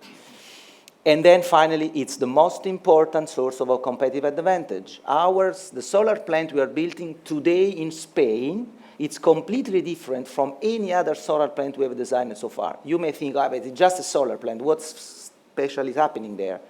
If you go to the Dotana power plant site, you will see a robot building a piece of our solar plant. We are the first company in the world that is using a robot to build to help humans to build the power plant, because we will use the robot to do some very, let's say, potentially dangerous activities. So we'll keep safer our people, and we will deliver the plant in better quality and better timing. That's an example of how innovation is important also to achieve higher sustainability. I think we've got time for one more question from the floor, unless anybody feels desperately hard done by. didn't realize that. So, Can you hear? yeah, go on. Yeah. So we have talked today about the need to change mindset and collaboration between the private sector, companies, civil society, government. I sometimes see that beyond the mindset, there's also an issue of sort of communication, terminology, and language that the different sides use. For example, in the civil society sector, people are used to talking about social impact in with certain terms, with certain terminology.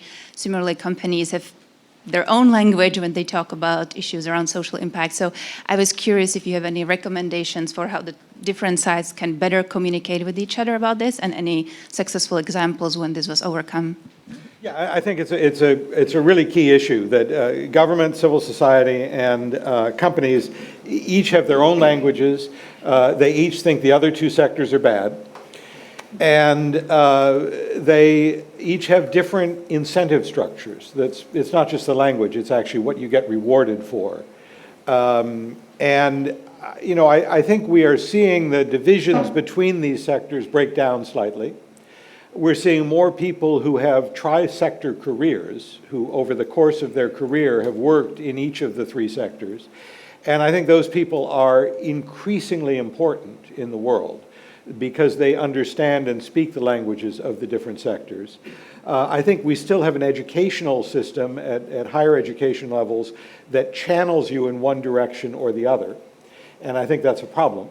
We need to find ways to be educating people to work across sectors. But I do think that as the attitudes change, as people gain more experience in recognizing that solutions do require these sectors working together, there gradually is more acceptance of working with the other two sectors, of finding common language. I think actually one of the benefits of the Sustainable Development Goals is that I hear companies framing their social impact in terms of those. I hear NGOs framing their impact, and I hear governments. So we finally actually have a common language.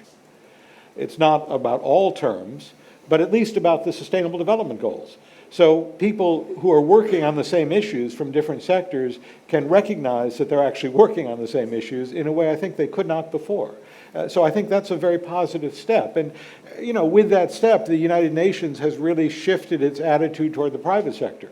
It used to be quite really disapproving, disinvolved from the private sector.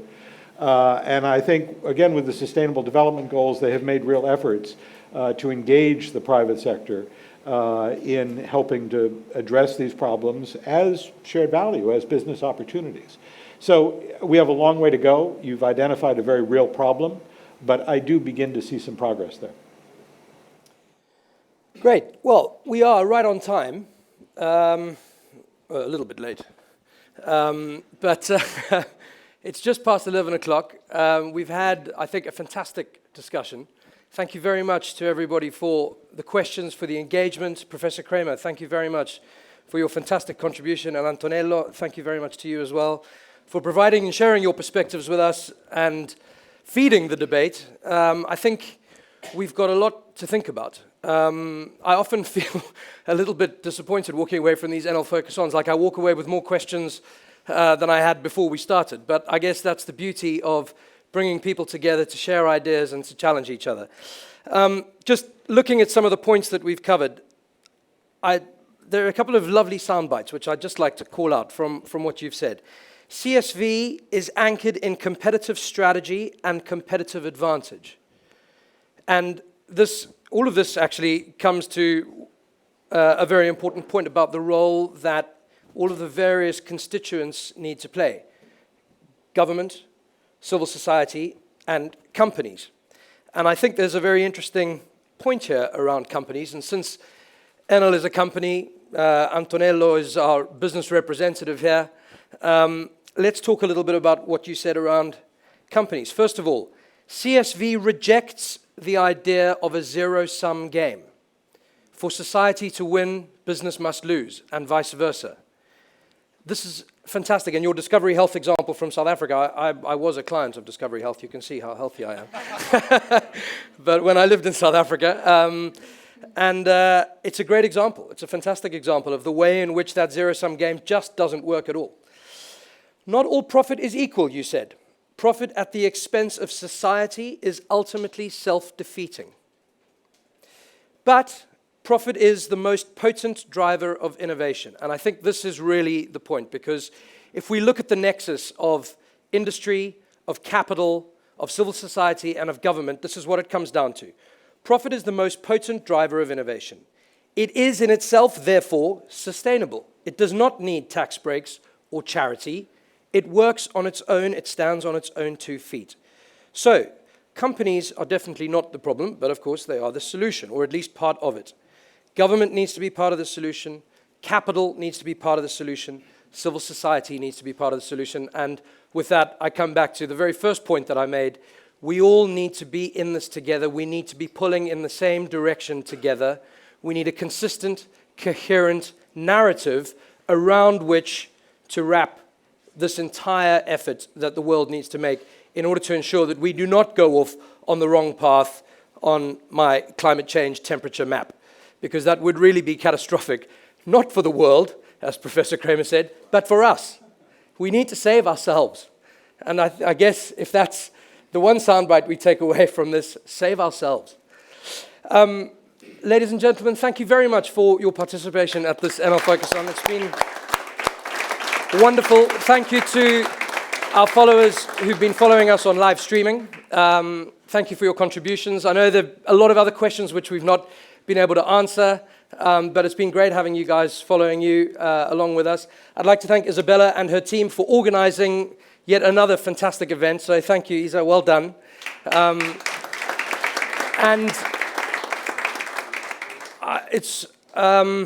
Today, some of you will know, others not, that today is unfortunately my last Enel Focus On, at least as a host. I hope I might be invited back as a guest one day. But I'm going to be leaving Enel, in fact, at the end of this week, to take up another professional opportunity in London, which is where my family is based. And so thank you very much. It's a very exciting moment. But the mini surprise is that Roberto De Ambrogio, who's sitting over here, is the new Director of Communications for the Enel Group, starting on Monday morning. There's a microphone. So, Roberto, I would like to hand you the official... No, but I would like to hand you the official baton for the Enel Focus-Ons. You are now in charge of making sure that the next 11 are as successful as the first 11 have been. Perfect. Thank you. And not just Enel Focus-On, but lots of other things too. Thank you, Ryan. Thank you very much. As you can see, you need to have big shoulders to head the communications at Enel and to be very big. I'm very happy to be here today and excited to take on this new position, actually formally from the 1st of October. I just wanted to give you 3 comments, if I can, in the last 2 minutes. I know we have run out of time, but 3 comments. The first 2 are related to the 2 topics we discussed today. Creating share value, I really think, is the only way to go. I say not to make Professor Kramer happier, but I really think that the companies that are not following this are destined to die, to deteriorate and to die. I think Enel has demonstrated in many projects, and I agree with Antonello, we have to do more on this, but it's really part of our open power approach. And what's your power approach? To understand in your stakeholders, in everybody around you, what's in their power to help you to thrive. This is very important. And I think all of us, including Enel, has not only to demonstrate that we apply create shareholder value, but also the competitors. Here, I believe, is not a race. If the more companies will apply, will implement strategy based on creating share value, the happier we will be. And this is very important. So it's my personal target, and I think Enel's personal target also to, together with your help, to spread the word and to make sure that also the other competitors, follow this thing. The second one is climate change. It's very similar, reasoning that I have. It's a big mountain. I think we've done a lot. There's much we have to do. There are a lot of very, very influential people that do not think this is an issue and One has an apartment 10 blocks, up north, I think. And this is very important, VIP.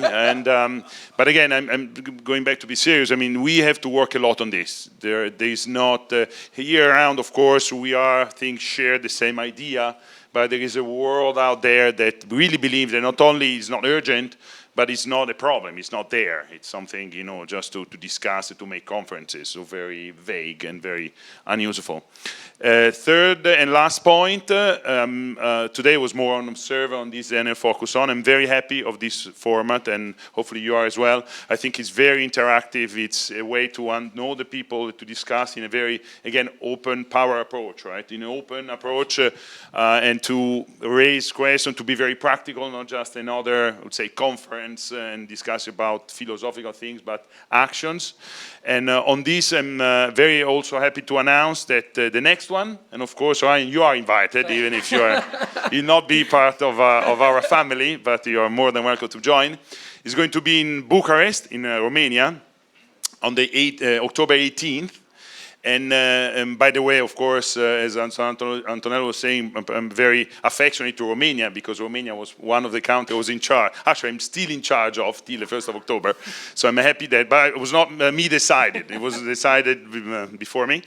And it's going to be on Internet of Things. Very, very important. And by the way, again, without spending too much time on this, but I think this is one of the tools where we can create shared value and we can tackle the climate change. And again, it will take hours to explain on this, but there is, to launch a bridge between these two and focus on, I think really that the Internet of Things can help. It's a powerful, powerful tool to create shared value and to tackle the climate change. I hope that I will see, many of you, hopefully all of you there as well. And of course, you are all invited. And thanks again. Looking forward to working with you. Thanks to all of you, Professor Kramer and Antonello, for their contribution. Thank you. Bravo.